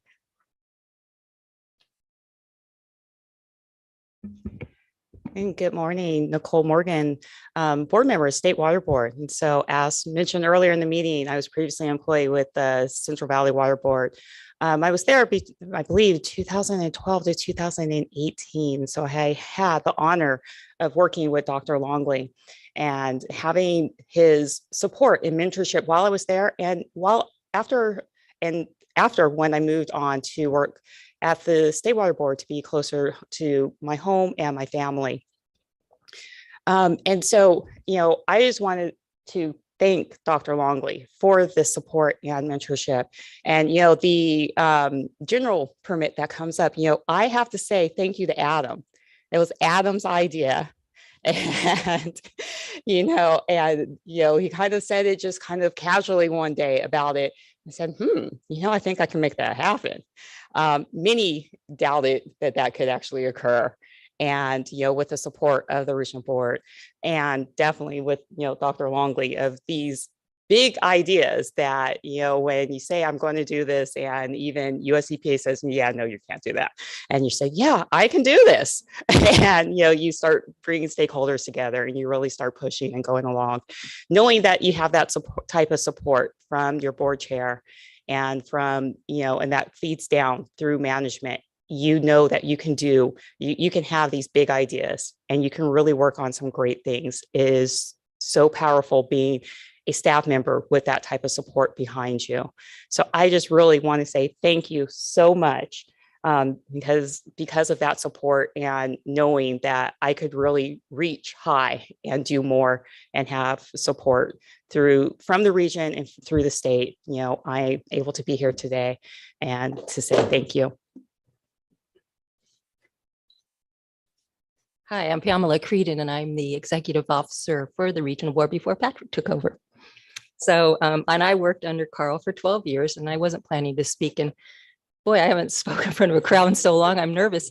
But anyway, I worked as a staff member at regional board many years ago when Carl was on the board then, because he seems like he was always on the board. And I remember my first experience with him where we were enforcing this general stormwater permit against the Port of Stockton. And at that time, we were dealing with a temporary EO because Bill Crooks had just been relieved of his duties. And we made the presentation to the board, and the EO at the time was saying, oh, the board will never go for this. So we reduced what we were recommending. And we went to the board, and Carl was chair at the time, and he came back with the board after a closed session and doubled our fine. So that was my first experience with Carl. And then in 2006, when they appointed me as the EO, I worked with him until I retired in 2018. He was a fabulous boss. He was a fantastic friend, a great mentor. He dragged me around every meeting you could think of, to multi-state salinity coalitions, to the Society of Civil Engineers in Washington, D.C. I mean, we went everywhere to pitch civil engineering issues. I'm a civil engineer. And to pitch salt issues to anyone who would listen to us, and all the crazy people who said we were absolutely out of our minds to think we could do something like CV salts. And to have that come through and to have that presentation today was just outstanding. And I was telling Patrick earlier that even though there's still some non-compliance, the number of people in compliance is really something to be admired. And I credit our good staff for that as well. But I thank Dr. Longley and for all the years that I've known him and his wife Friedel. They're just wonderful people. I know you'll not see the end of Carl. He'll be around forever dealing with water quality and those issues. So thank you, Carl. I really appreciate it.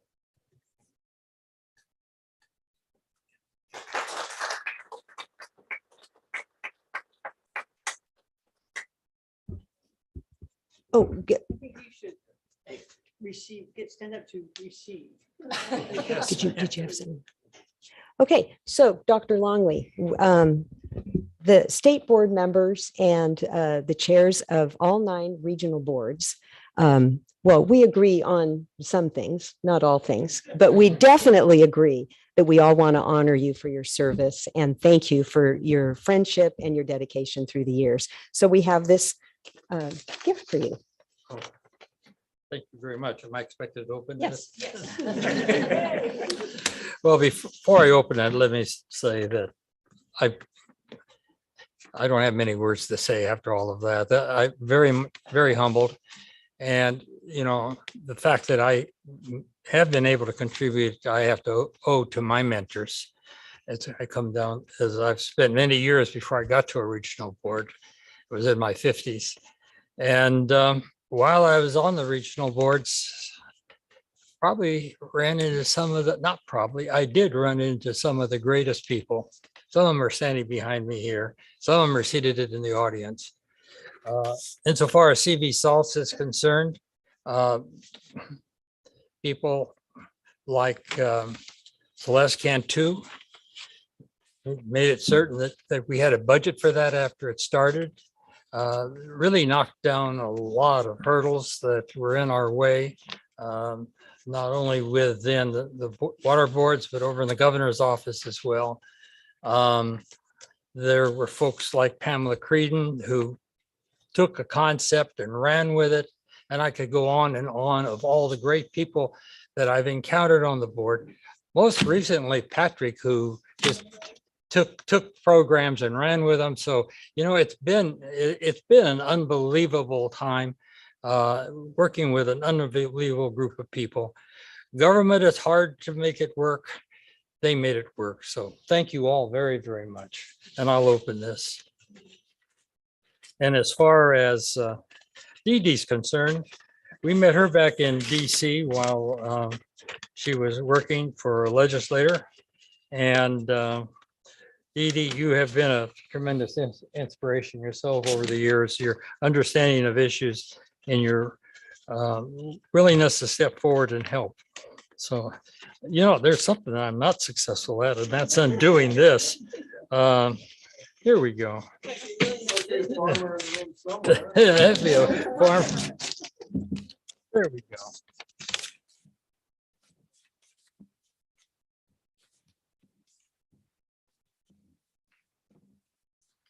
Boy. My grandkids would like to open this present at Christmas the way that it's put together. They could do it in a second.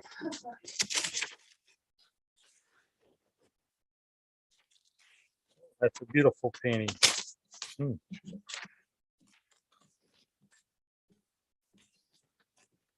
Thank you very, very much. That definitely is going to be on the wall. Let me show this to you. Whoops. You can see the. I'll just state that this is a painting by a local artist from Fresno, and it's of the San Joaquin River, one of the resources that you've dedicated your life to preserving and protecting. Thank you very, very much. Thank you.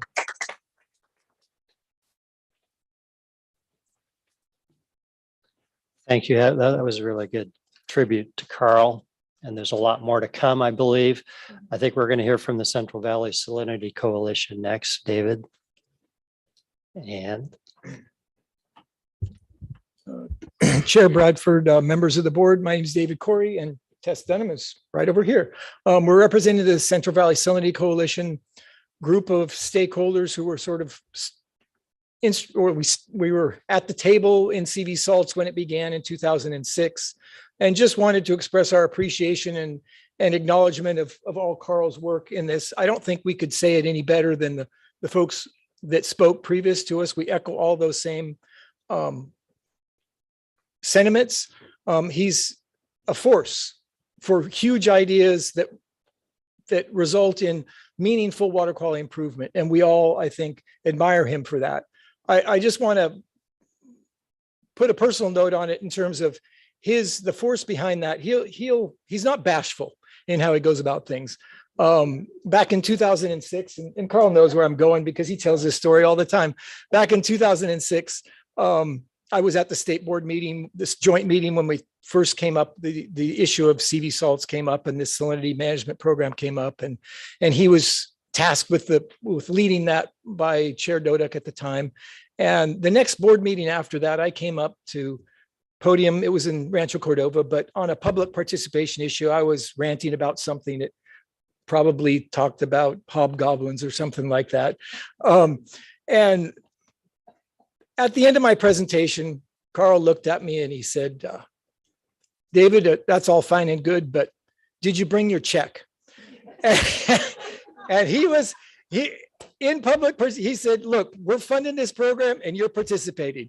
So he was not bashful about it. And that kind of foresight and force behind it is why the program got started, why it was successful. And thank you very much, Carl, for bringing us all to the table and all the staff that he acknowledges well. Without him and all the staff and all the folks, it wouldn't be a success. Thank you, Carl. So Tess. Thank you. Tess Dunham, Conservation Conway here today. First, I'll give a couple of personal remarks and then a little bit of remarks on behalf of the Salinity Coalition and many of its members that couldn't be here today. And I might even get a little emotional, Carl. So, I first appeared before Carl probably in the late 90s, and I was a young, ambitious lawyer who really didn't know near as much as she thought she did. And now I am here 25 years later. Up until recently, still appeared before Carl, but I was old, I was tired, and I still didn't know near as much as I thought I did. And I will never know as much as Carl does when it comes to the Central Valley, salt, and protecting our communities. He really is just, his care and compassion for the Central Valley and its communities is without none. And I just could hope that we can all live up to the standard that he has set over the years in his the way that he has operated, his professionalism, his civility, and the fact that he's just a gentleman. And I just appreciate all of the time that I've had appearing before Carl, arguing with Carl, after meetings with Carl when I didn't always agree with everything he did, but I always respected him and appreciated his viewpoint on everything. And so on behalf of the Salinity Coalition, we do also want to say that, a number of folks from the Salinity Coalition really wish they could be here today. Daniel Kozad, Debbie Webster, and many others wanted to make sure I sent along their personal regards, but they're off in Europe doing fun things, which hopefully you'll get to do soon. But I also have a special present I want to present to Carl. Here. Make sure I don't break it.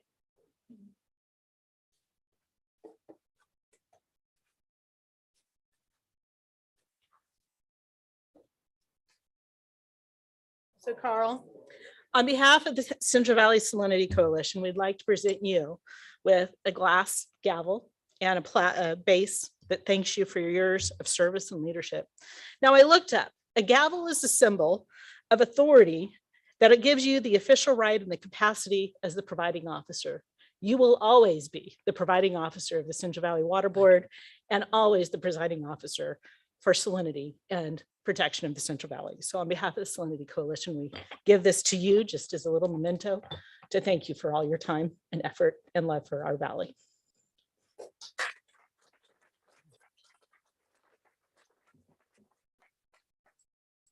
Well, I've passed being overwhelmed. I can't describe my feelings here. But thank you very, very much. One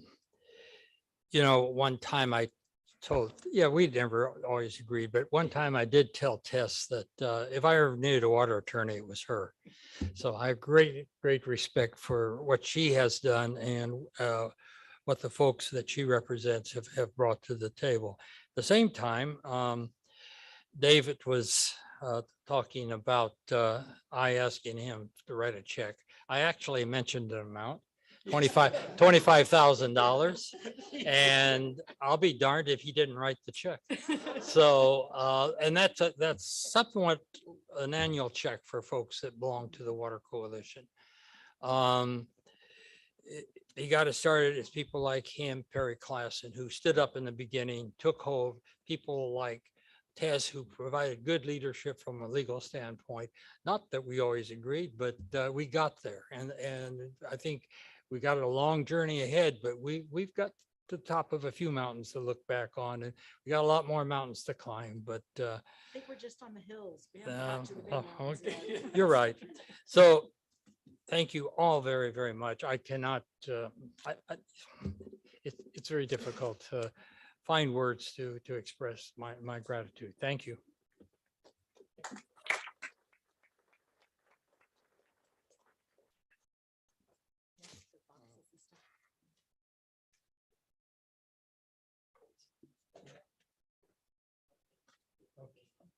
While Carl's collecting his loot there, uh,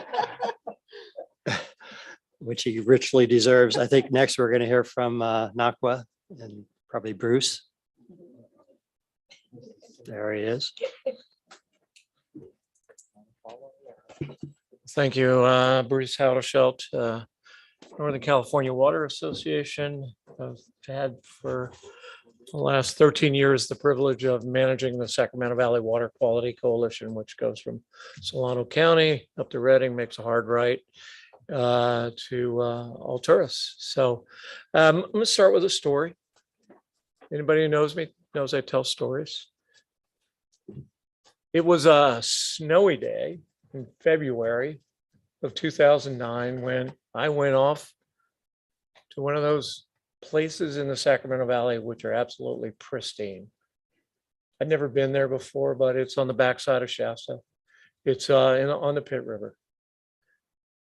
That day in February, I think along 99, the almonds were blooming and the weather was very different. But I walked into that room and that man right there had traveled all the way to the northeast corner of California to be with the ranchers and the growers in the Northeastern California Water Association. And that is, you've all worked with him, right? That's who he is. Whether it's Irrigated Lands, which is a program that was breaking ground, whether it was CV Salt and the initiative behind that, whether it's the myriad of programs that you all have to familiarize yourself with and talk with the folks that are the stakeholders in the process on both sides, whether it's a community water center, whether it's the agriculture, whether it's forestry, whether it's mining. Like you, he always did his homework and he always went the extra mile and made sure that he heard the stories from the people that he regulated. And that's what we cherish about Dr. Longley, and we cherish about each and every one of you as well. I was playing a little mind game as I drove down this morning from Yuba City, and I was trying to remember, let's see how I do, Pamela. There was Bob Steiner, right? There was John Costantino. There was Nicole Bell before she went to the dark side to manage an agricultural water quality coalition. I'm missing a few people in there, but all of you, right? He has been that center for decades. And that institutional memory, which began when he was in the military, Army, right? Did I remember that right? As you were an environmental engineer. Did you destroy things, or were you a scraper or a grower? Anyway, so his journey on this has been a very long time. So that's a story that starts it off. In 2016 at Northern California Water Association, those of you who've been to our annual meetings, which we very much look forward to having again in person in 2023, know that we give awards out to our folks who don't do things for awards, but do things because it's the ethic of the Sacramento Valley, whether it's the Rice Commission growers or whether it's our water managers. So we started an award for the folks enrolled in the Irrigated Lands Program. And we called it the Crystal Clear Award. And despite our chairman, Bryce Lumberg, wanting to give this fish a crystal, we really just give a nice plaque and recognition to the honorees. And so typically that's gone to one of our leaders of our sub-watersheds. It's gone to the Ag Commissioner in Butte County, Richard Price. It's gone to RCDs and others. But you know what? Collectively, everyone appreciated the collaborative nature. And I think David Corey said it well, right? Or Tess said it well. You know, you have a constructive conversation. And that's all we ever asked for. And that's what we got. So I unwrapped it, Carl, because I wasn't sure it actually was in there. Actually, I just took the box out of my office and was hoping that this was in there. But this is what we give to each of our Crystal Clear Award winners. And I'm just going to read something. So we did our annual meeting. We did it in 2 parts. I think Chair Bradford was on there. Others may have been on there. But we did it by that dreaded virtual platform. And Pam Giacomini, one of our growers in the Hat Creek watershed, just in the shadow of Lassen, made the presentation. I talked less that day than I do today. Did you start the clock on me, by the way? You should have. All right. Anyway, so I was going to be brief, but nobody would have believed it if I'd said it. So anyway, I'm going to say what Pam Giacomini said that day. Rarely does one step forward to lend his professional expertise to serve on a board. It was not just Dr. Longley's 60 years of experience as a water resource engineer, directly supervising or conducting studies on water quality. Adam, no, not a terrapin. Okay. Anyway, directly supervising and conducting studies on water quality, environmental assessment and policy, but it was his commitment to physically walk the irrigated lands and understand the complexities of the people he regulated that made his knowledge and leadership so valuable to developing practical solutions that advance clean water policy and solutions to the Central Valley. Said, and Pam is a 4th generation Shasta County rancher that hosted Dr. Longley and others a couple of times. So Dr. Longley, thank you very much. Thank you very much. There's Bruce. that. That's suitable for framing, I believe. I'll let somebody, I've got Thank the you, Bruce. box so that the corners don't get bent up. But thank you for your service. Call on them often.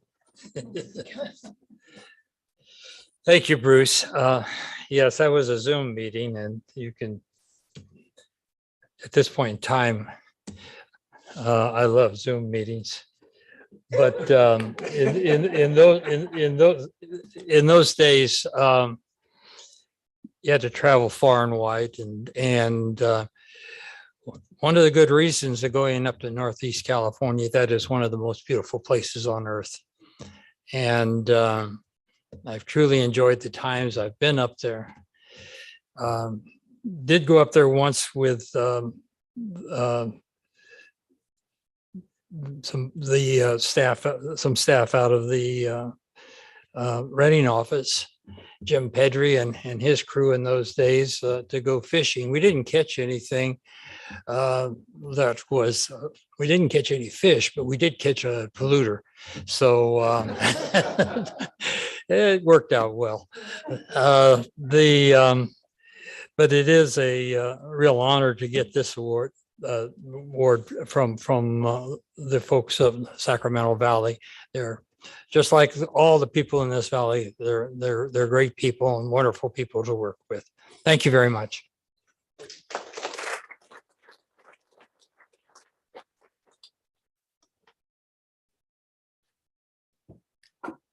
Thanks, Bruce.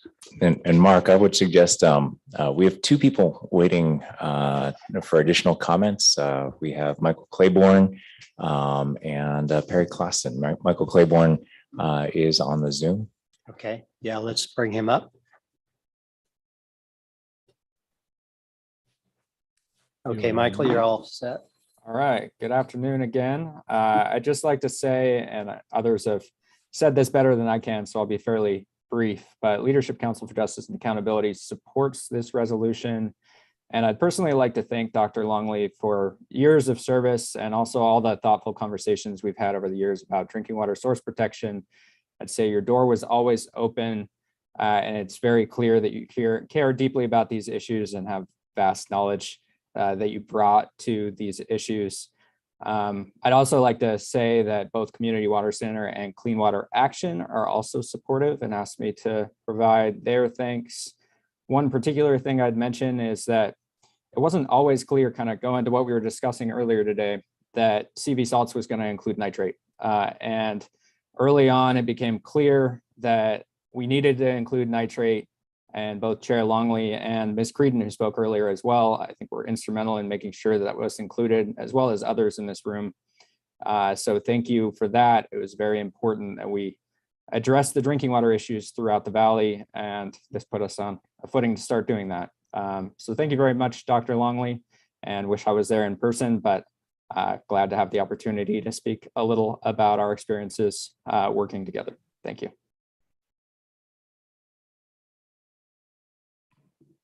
Thank you. And who was next, Patrick? Okay.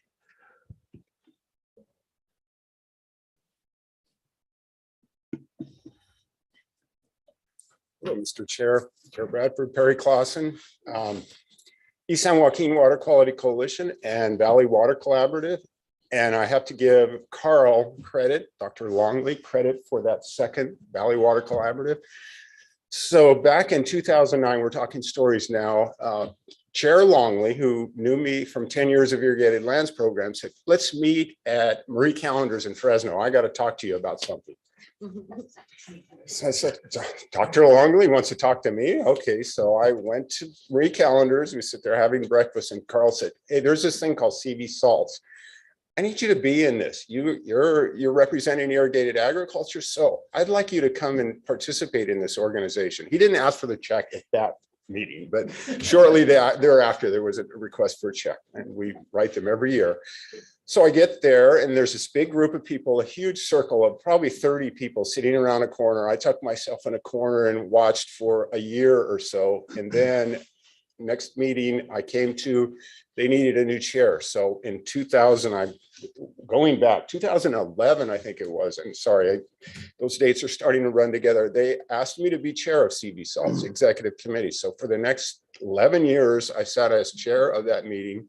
And the way it was set up was, it was myself, Tim Moore, Pamela Creedon, David Corey, and Carl Longley. And then the group, the rest of the stakeholders around the group. And he would be there every day. He'd fly in his little airplane. Somebody always had to go pick him up at the airport. And he showed up at all these meetings, not paid. He was a volunteer. He came to these meetings, and these are not meetings that are just so exciting. You sit there on the edge of your chairs. They were technical. I learned more about water law in these meetings. I think I could play it on TV for sure, but it was incredibly in-depth, and Carl's there the whole time, and he's Mr. Rudder. This guy is sitting here, this doctor, and we get off, there was more rabbit holes in these meetings than you could count on my farm that I have down by Reedley. We fall in rabbit holes so easily. And Carl was always one that would bring us back. CV salts, nitrates, we got to focus on these types of activities. So I talked about Carl being around the table. Well, sometimes he wouldn't come. No one would sit in his chair. They would leave that chair open because that's Carl's chair. Anyway, so it's been great. Carl's led us through this. Who would have thought when we came up with the nitrate control program, that was just blue sky, but Carl kept bringing us back to, we've got to figure out a way to accomplish this without the hammer that sits there on the gavel with these enforcement. We've got to keep ag and cities in business and operating and keep this community, this valley vibrant. So Carl gets a lot of credit for that. And there's one thing about Carl I know is that he's got ideas in his head right now that he's churning around. I get calls out of the blue. Here's Carl calling again. I want to talk about. But he's got these great ideas. And Celeste alluded to them. And there's ideas that are way out there that you think, who could come up with this stuff? But Carl has got this institutional memory of how stuff works. And that's a rare thing in this world. So with Carl, I think we can count on that. We know he's going to continue contributing to the prioritization and optimization study, the nitrate control program, because he's already 20 years ahead of us where we're going to need to be on this. So, I think we can all say to Carl, not so long, but we'll see you around, Carl. And I don't have Carl's award right now, my little thing, because the plants are just going in the ground next week. And in 75 days, I will have the biggest watermelon to bring to Carl. He's my favorite watermelon eater, I think, that I have. Right, Carl?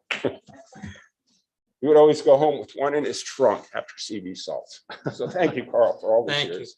I have to reply to that if the chair will allow. Absolutely. Oh, wait, I gotta tell one more story. So we're sitting in CV salts, and I'd always get to say, Dr. Longley, your time is up. Sorry.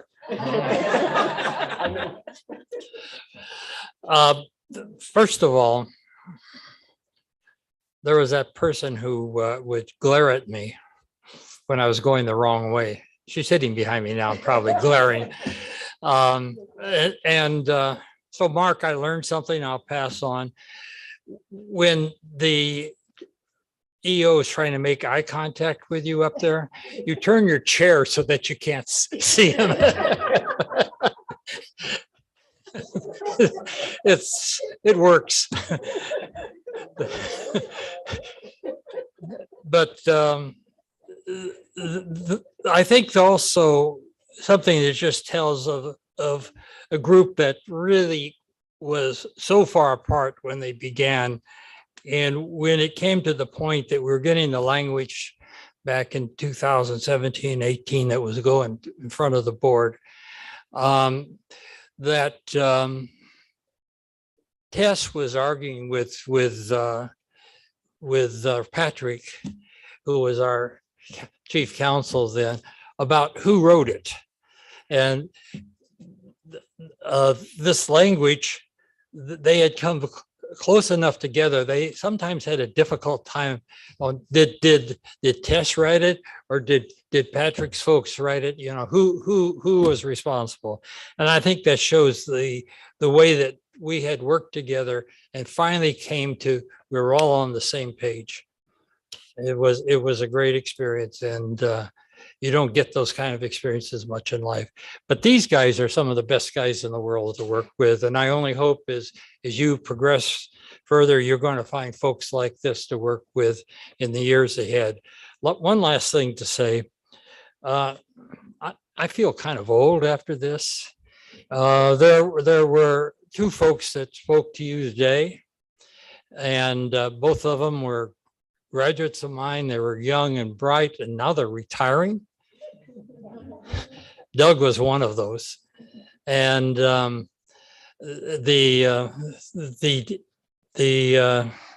only thing worse than that is when you're working with the daughter or son of one of your graduates, and you think, oh my God. Anyway, best of luck to all of you. I know you're going to do a wonderful job in the future. The regional board always has, and you're going to find new challenges, but I know you're up to them. Thank you very much.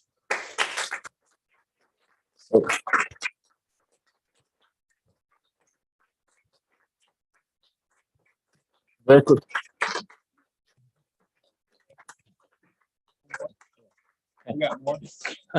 So we do have a couple more resolutions for you. And I see JP Cataviela is also available to speak as well. Is he on Zoom? He is on Zoom. Yeah, we should bring him up. Here he goes. I'm on. Can you hear me? Yes, we do. Can you hear me now? Yes, we hear you. Okay, great. Hey, sorry I'm not there in person, but I did want to chime in on behalf of Dairy Cares and the Central Valley Dairy Representative Monitoring Program to congratulate Carl on the honors and good comments that you're hearing today and all that you've accomplished. I sure can't add much to all that's been there, but I did want to provide, kind of perspective from the dairy industry on this. Our industry is not without its challenges, and we are working very hard to improve our performance in the area of water quality. What I've appreciated about Carl as I've worked with him over the number of years now is that he has been a partner and a leader in trying to find solutions and not to expect folks to do everything themselves or figure it out for themselves, but also to try to help create these pathways as a leader that help us. Three things that really stick out for me are his ability to bring stakeholders together. And I think that is very helpful in getting solutions that will work. The CV Salts process to me was one of the best stakeholder processes I've ever participated in. And I think as a result, we got a much better regulation out of it than we would have without that process. The second accomplishment is in fact this very, I think he didn't do it himself, all by himself, but he sure was the leader of it. And that is this very innovative and creative solution that we call CV Salts that, is hard to explain to people, but I think will allow industries that might have otherwise had to exit California to have a path forward and be able to continue to be here while improving their performance. And then lastly, Perry's comments really struck home for me. Many times over the years, he has made specific suggestions, technologies, ideas, people that we should talk to, systems that he's heard about. He shares his information about what's going on the cutting edge. And while not every single idea obviously is going to work out for everyone, we've gotten a lot of great ideas and we've pursued a lot of innovation. And where the first time we heard about it was from Carl, and I just want to say how much I appreciate that. That's all I have. Thank you.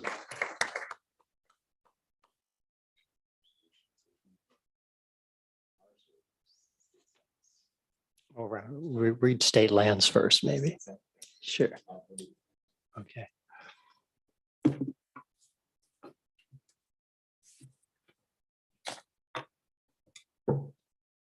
Boy. Needs more water.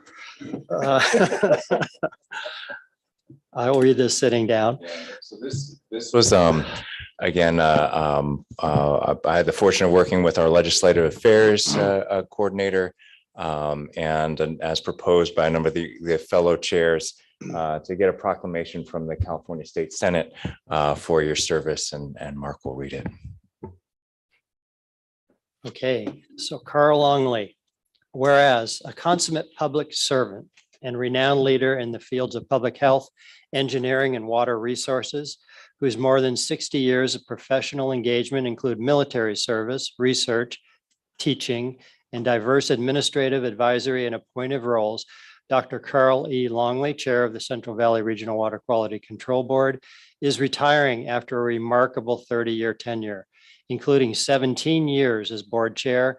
And in honor of his many contributions to the board and state of California, he merits both appreciation and acclamation.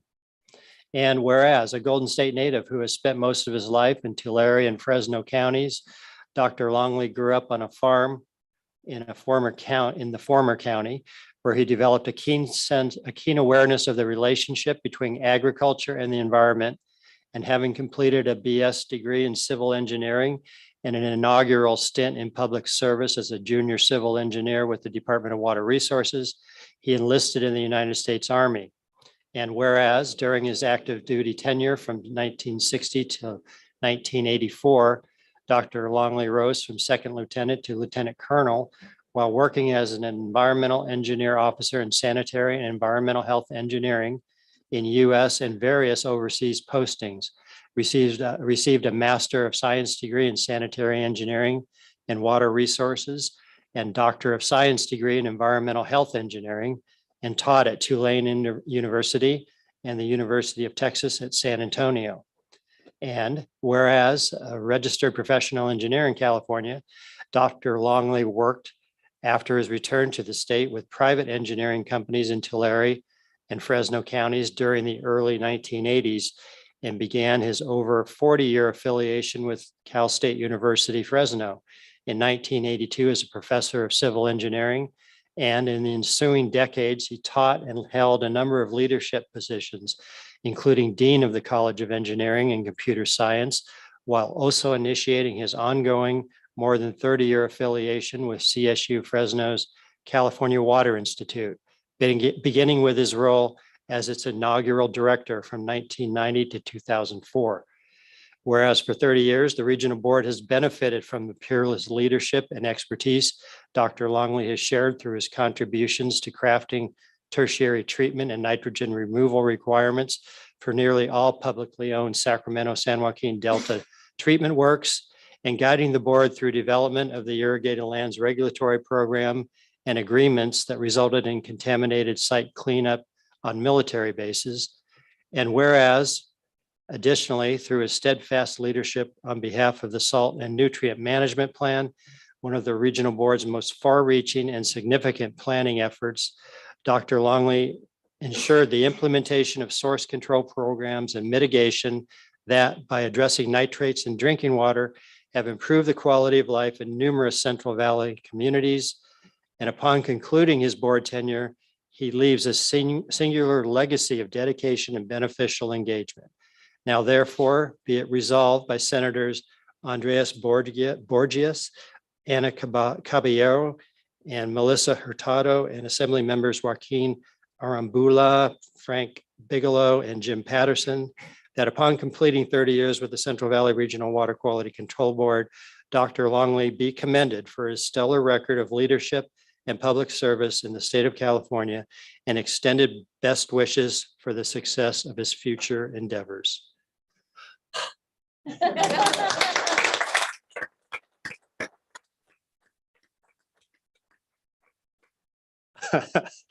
I wasn't kidding about need more water.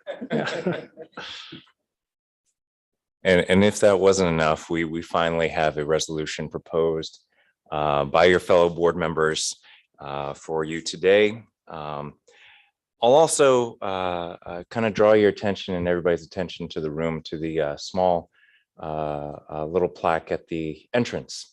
There's a few words written upon it, a number of words written upon it, and this was actually Mindy's idea.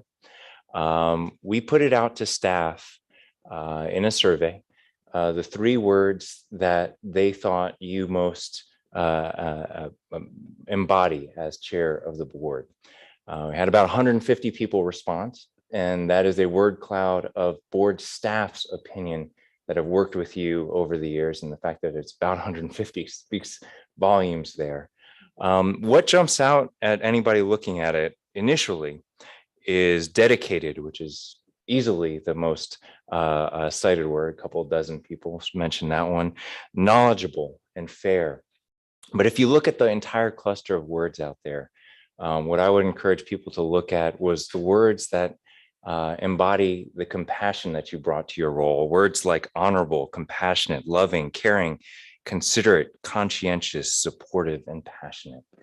Those appear not just to the outside stakeholders that interact with you, but to the staff that served at the regional board during your tenure. And it is my pleasure to present this resolution as executive officer, and certainly my endorsement of all of those words, because when I've worked with you, both as an attorney and as executive officer, I noted not just your intelligence and dedication, but your compassion. Certainly one of my biggest projects I worked with early in your tenure was the board's methyl mercury control program. At the time, US EPA commented that it was the most complex TMDL that had ever been adopted in the entire 50 states. A methyl mercury control program that was highly technical in nature, but you were instrumental in bolting onto that program a secondary program to protect those people most vulnerable to mercury contamination. And your insistence upon that and your compassion, with which you understood and listened to the communities that were impacted, the subsistence fishers in the Delta, really made an impression upon me as a value that I would strive towards throughout my legal career, and now in this role as executive officer. So it was with a lot of gratitude for the faith that you put in me that I present this resolution here today, which is proposed by your fellow board members. And I will read through that, and then board members can comment, and you can comment as well. Whereas Dr. Longley was first appointed as California Regional Water Quality Control Board Central Valley Region in November of 1989 by Governor George Deukmejian to serve as a board member representing the public. And this term was completed in November of 1997. Whereas Dr. Longley was reappointed to the Central Valley Water Board in December of 1999 by Governor Gray Davis and served continuously until November of 2021, completing 3 decades of service. And whereas Dr. Longley served on the board for 3 decades, serving as chair of the board for 17 years, providing steady and sure guidance through lean times and times of prosperity. And whereas during his tenure, Dr. Longley always sought to listen to and understand the concerns of the countless people affected by the board's actions, from disadvantaged communities seeking safe, clean, and affordable water to businesses developing new and innovative regulatory solutions, from violators defending themselves in hearings to policymakers working to address critical water quality concerns throughout the Central Valley. And whereas Dr. Longley has set an extraordinary example of selfless public service for his fellow board members, other regional board chairs, and elected and appointed officials throughout the state, volunteering his time and expertise to statewide coordination efforts that have included chairs meetings, water quality coordinating committee meetings, the governor's drinking water stakeholder group, policy discussions with legislators, and other work groups and committees too numerous to count. And whereas Dr. Longley has demonstrated a lifelong commitment to water quality as an engineer, scholar, and public servant, and as a founding director of the California Water Institute at California State University, Fresno, continues to form partnerships to advance the interest of water quality and water equity. And whereas Dr. Longley served as a professor of civil engineering at California State University, Fresno, from where he has taught many future leaders throughout state government and in the private sector. And whereas through his leadership on the board, he has been instrumental in advancing numerous wastewater treatment plant upgrades, complex projects such as the methyl mercury TMDL program, the development of the largest agricultural non-point source program in the nation, the Irrigated Lands Regulatory Program, and establishing CV Salts Regulatory Program, an innovative stakeholder-led effort to strategically address salinity accumulation in the Central Valley and to ameliorate nitrate contamination while providing safe replacement drinking water to affected communities and individuals.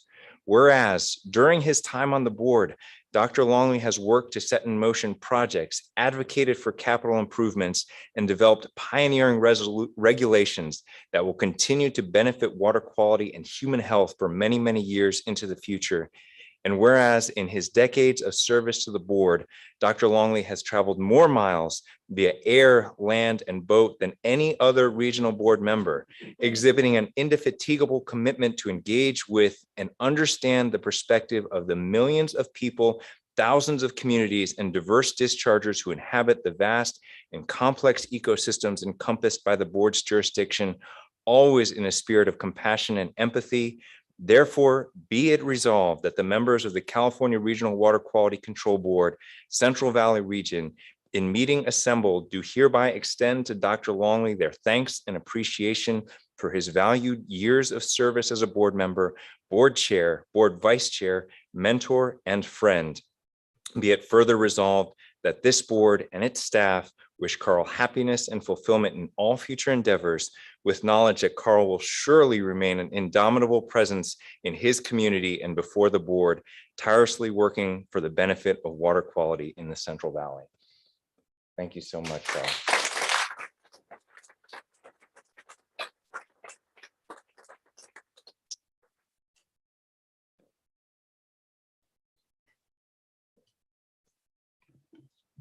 Thanks, Patrick. Well, we have a chance now. All the board members get to say their piece to Carl. And I'm sure Carl will wrap it up with his statement at the end. So I don't know who'd like to go first. Carmen? So Dr. Longley, you and I have worked together for a long time, and I want you to know that when you see those words on there at the entrance, the words I contributed were super good looking. Those are the 3 words. So look for those. They're out there. You know, I've learned a lot from you, and I've had a tremendous amount of professional development sitting next to you and learning from you. I've learned how to run a meeting and be confident in, the positions that we take here at the Water Board. Today, I learned that the next time David Corey makes a public comment, I'm going to ask him for 25 grand. That's going to work out great. In addition to all those things, the way that you always let me ask questions about technical issues and explain them to me patiently was really valuable. I don't think that I would have stayed on the board if I couldn't call you up and rely on not feeling dumb when I wasn't sure of where things were. You were my buddy on Senate confirmations. You and I got to do those together and make our rounds together. You always laughed at my jokes, and I think that's one of the best parts of our friendship. But no, seriously, I'm honored to have sat next to you for so many years, and I'm grateful for our friendship, and I'll be texting you. So congratulations, and thank you for everything you've done for me personally and for the people of the state of California. Dr. Longley. I used to be one of the newest board members, but as you can see, I don't have that title anymore. A little resentful, no, just kidding. But I want to say, first of all, this is what my kids would say, Dr. Longley, you're the GOAT. And if you all know what that means, greatest of all times. But everything everyone has said today is so true. I mean, you're intelligent, you're smart, you're compassionate, you have a heart. You have found your life's passion, and we all try to find our passion in life. You have exemplified somebody who's found that, and that shows in all the work you do. But I want to share something on a personal note. When we're asked to join the board and we go through Senate confirmation and they ask you all these questions, one of the questions is, why do you want to be on the water board? And for me, my answer was, well, I'm a first generation, I'm from India. And I remember going to India when I was 8 years old. And it was beautiful. It was wonderful. I went back when I was 19, total opposite situation. Couldn't drink the water in the village we were from. Air pollution was horrible. And I was shocked to see how fast that quality of life degraded, right? In this village that my family grew up in. You couldn't drink the water. People had cancer. And when people talk about how wonderful America is and how we are on the cutting edge of this high quality of life, I want you to understand it's because of people like you. It's not this idea somewhere. It's actually folks like you who are passionate about what you do, who make this country great, who make so many immigrants want to come here for that better quality of life. That's what you've done with your life's work. And it's been an honor to sit next to you and watch you in action. And as somebody who has a science degree, I can't tell you how unintelligent I feel sometimes sitting here listening to all the technical information that's here. But Carmen is right. You never make us feel less than or that we don't understand what we're doing. And you have a heart, but I also want to tell everybody, when Dr. Longley's handling somebody who's been a violator, it's a sight to see. He really puts them on notice, and I so respect that about you. And again, this has just been so wonderful to grow with you and learn from you. And you are what we all aspire to be. Like you are the GOAT. So, and thank you so much. That's what I had to say.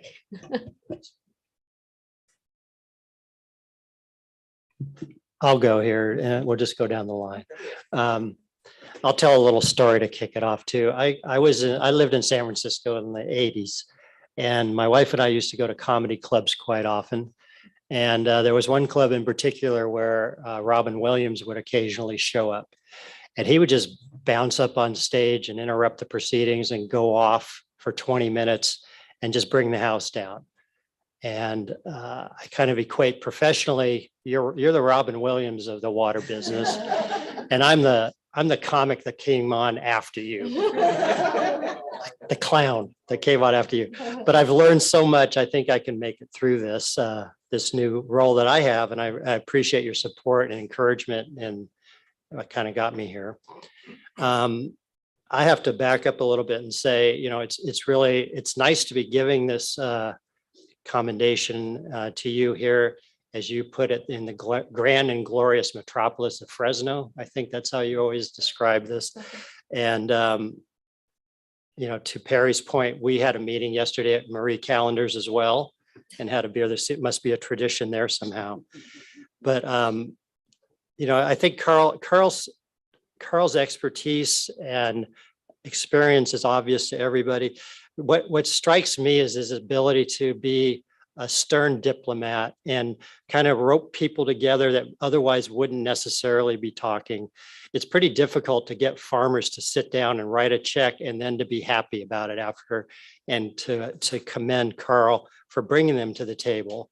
And, you know, I think that's a real talent that very few people have. And you do it with, I guess your experience as an educator plays in there. You've really taught me a lot. And I think a lot of people here have benefited from your mentorship.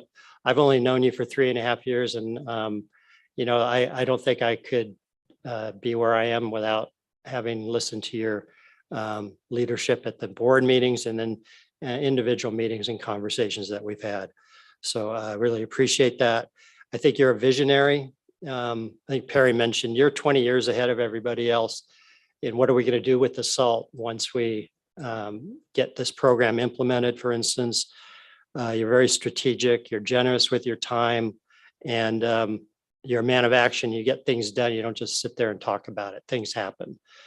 And finally, I guess I would point out, I think you've always maintained a sense of humor, even when sometimes the meetings get long and the going gets tough. You've managed to keep the ball rolling and do it with grace and professionalism. And I think the public appreciates that. And I know we all appreciate it. And I look forward to a lot of more conversations with you, because I'm going to have a lot of questions. So thank you, Carl. Well, Dr. Longley, gosh, I'm kind of at a loss for words. When I first got on this board, I had no idea what I was encountering. I served as a city planner for many, many years. And I asked one colleague, it's like, what is it going to be like serving on the water board? He said, well, Denise, you know, you did the planning commission, the city council meetings. It's going to be like planning commission on steroids. And it's like, and I came in and I really felt that way. But Dr. Longley was sitting on my left, and Bob Schneider was sitting on my right. And they both calmed me down and said, you have a role to play here. Take it easy. You know, don't be too upset about it. And I remember the first day, the agenda items, I refused to vote. I was just stunned about being on the board, but he kept reassuring me. He kept encouraging me. He, you know, said, you have a lot to contribute. We need a planner on the board that thinks the way you think. And I'm so glad that he said that, because I didn't feel isolated from being on the board. I didn't feel alone. I felt a part of the board, and he did that for me. We've heard the word mentor We've heard the words that he's taught so many people, and one of them just left. You know, he's played a role in all of our lives. The leadership that he's displayed at the board, nobody can take that away from him. I mean, he has been the example for all of us to follow. And over the period of time that I've been on the board, the problem I just had recently with the water situation, the first person I called was Dr. Longley. Tell me what I need to do. And he put me right. He told me exactly what to do, and I did it, and things clicked just like that. But he was there to call, and he was able to give me those answers. And he's just been a great resource and just a wonderful person. And he's fun. Everybody has said those things, but you know, I just don't know. You know, when he stepped down from the position, he said in October, Denise, you're going to be the chair of the. I said, no, I'm not. No, I'm not. And he called me right after Thanksgiving to say, you're the new chair. And I said, what? I was stunned. I didn't even know. He said, but you can do it. And I'm right here if you need me. And I got through those couple of months. But I really want to just thank you for being the encouragement for me to do what I've done. You said, stay in your lane. There's a role that you play, and you've allowed me, you gave me that, and I've been able to do it, and I thank you. God bless you. Hi, Dr. Longley. Thanks, Nick. I'm really bummed I didn't get to work with you, but I just want to say, you know, meeting all your friends and everyone you've mentored, I want to say you've left quite a legacy here. And, you know, I just had an 11-month-old, and I just want to say thank you for all your contributions and your service to us, because now my daughter gets to benefit from that as well. And just want to say thanks. Well, I'm not going to say anything earth shaking. I mean, it's pretty awe inspiring to hear what everyone has to say about you, Dr. Longley. It's a testament to the life you've led and the achievements you've made in making the world a better place. And I have to say, Raja, your comments really resonated with me as well. It's something I think about often, being the son of immigrants that came to this country because they wanted a better life.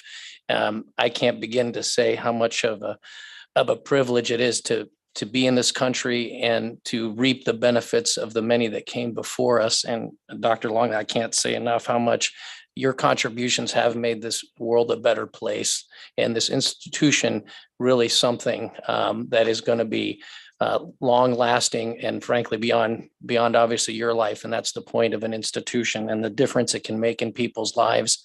You know, frankly, I truly believe that government can make a difference in people's lives. It does make a difference in people's lives. You know, our valley is a better place for it, and the physical environment is a better place for it from your contributions. You really are a giant, and thank you for the opportunity. I think all of us to stand on your shoulders. So thank you.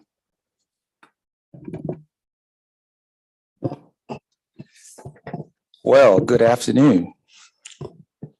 What a magnificent day. You know, days like this doesn't come too often. And I just want to say thank you to everybody for being here, especially the ones that didn't really need to be here, but they chose to be here to honor a very honorable man, Dr. Longley. You know, we all play a part, and that is volunteering, public, servants. And when all of us come together to honor a man like you, who has spent decades and decades of volunteer work, and it just very, to be nerve-wracking in a way, just saying it, because, don't want to call you old, but I'm half of your age, and I have participated in serving the community. And I know how much it takes for me to have to be able to do what I do with the sacrifice that my family have to put up for me to do what I do for the public for just a few years. And then now, compared to you, you have done decades and decades. And that's, for me, I can't even put into words the dedication that you have done and committed and then your family had to commit it right along you or beside you or next to you. That is just magnificent. And when I think of you, I think of, words like leader, mentor, friend, trailblazer, and mostly people's champion. Because I hear Patrick was mentioning the number of staff who contribute in choosing words that represent you. And I'm glad that Patrick throw all the other ones in there, because those 3 words, like, what did you say? Fear, dedication, courage, maybe.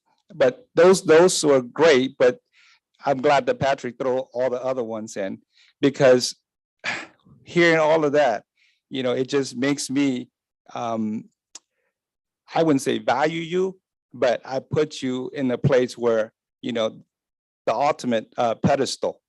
And that is the honest truth. That's where you belong, not because you say so, but because of people like Patrick, people like all the employees that you have worked with and your colleagues have put you there. And, I know you're a very short time, but you have displayed that kind of leadership, that kind of mentorship to me by calling me out of the blue and introduce yourself and kind of navigate where I need to go as a new board. And that is a testament of your greatness and your humbleness as well. And I just want to thank you for serving millions of people and make this country a better place. And I too, an immigrant, and I know exactly what Nick and Roger was alluded to. So thank you very much. And in our culture, we always say this: may you be blessed to live up to 120.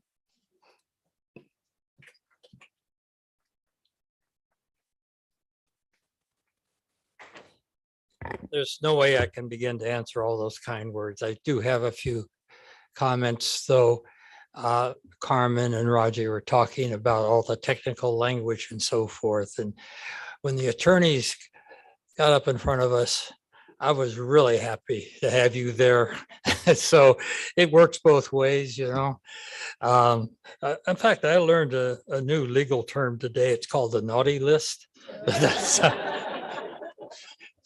And Nick, I'm another attorney on the board. Well, sometimes you can't have enough of them around. So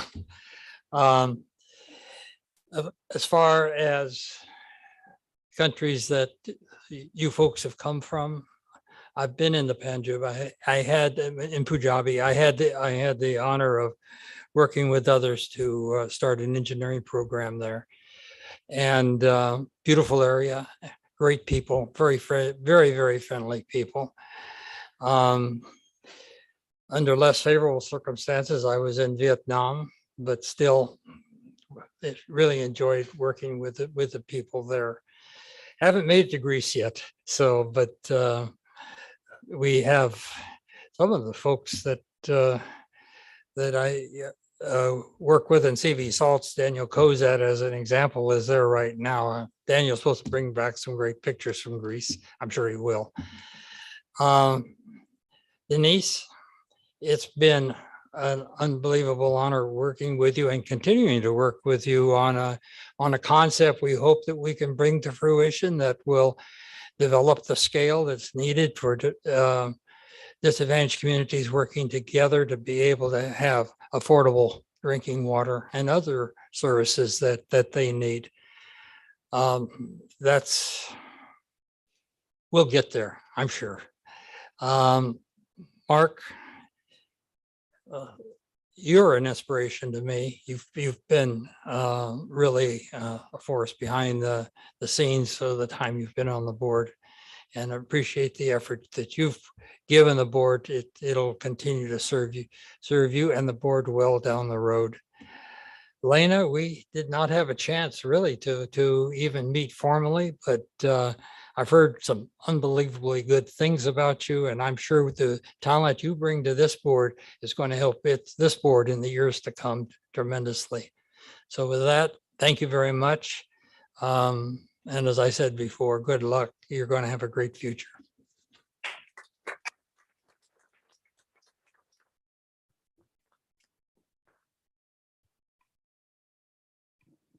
Well, thank you, Carl. And I know you're a humble man and you're probably embarrassed by all these compliments that you've gotten. So we're going to adjourn and go have a beer. That's it. And I think, does Jessica have the details on that or? We can formally adopt the resolution. Oh, yes, we need to do that. Can I have a motion to adopt this resolution? I'll move it. We have a motion by Nick and Denise is seconded. Mindy, could you take the vote? Board Member Lee Reader, Aye. Board Member Brar, Yes. Board Member Ramirez, Yes. Board Member Yang, Yes. Board Member Abdus, Yes. Vice Chair Kadara, Yes.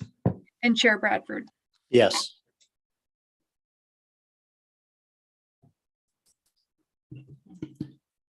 So the motion's adopted, the resolution's adopted, I should say.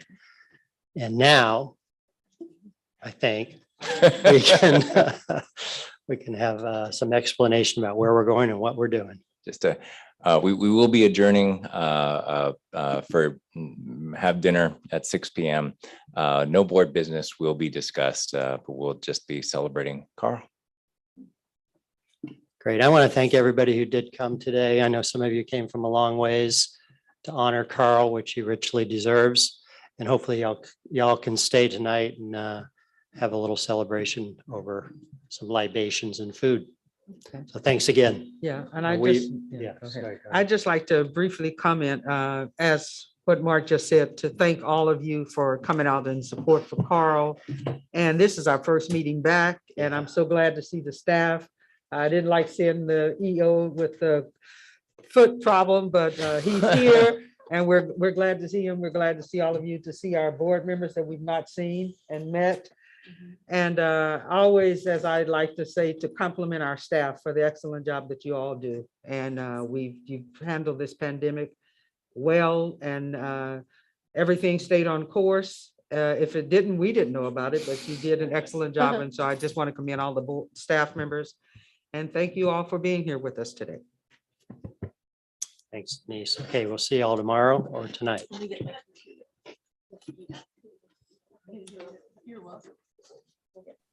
Okay, I'm going to end the meeting.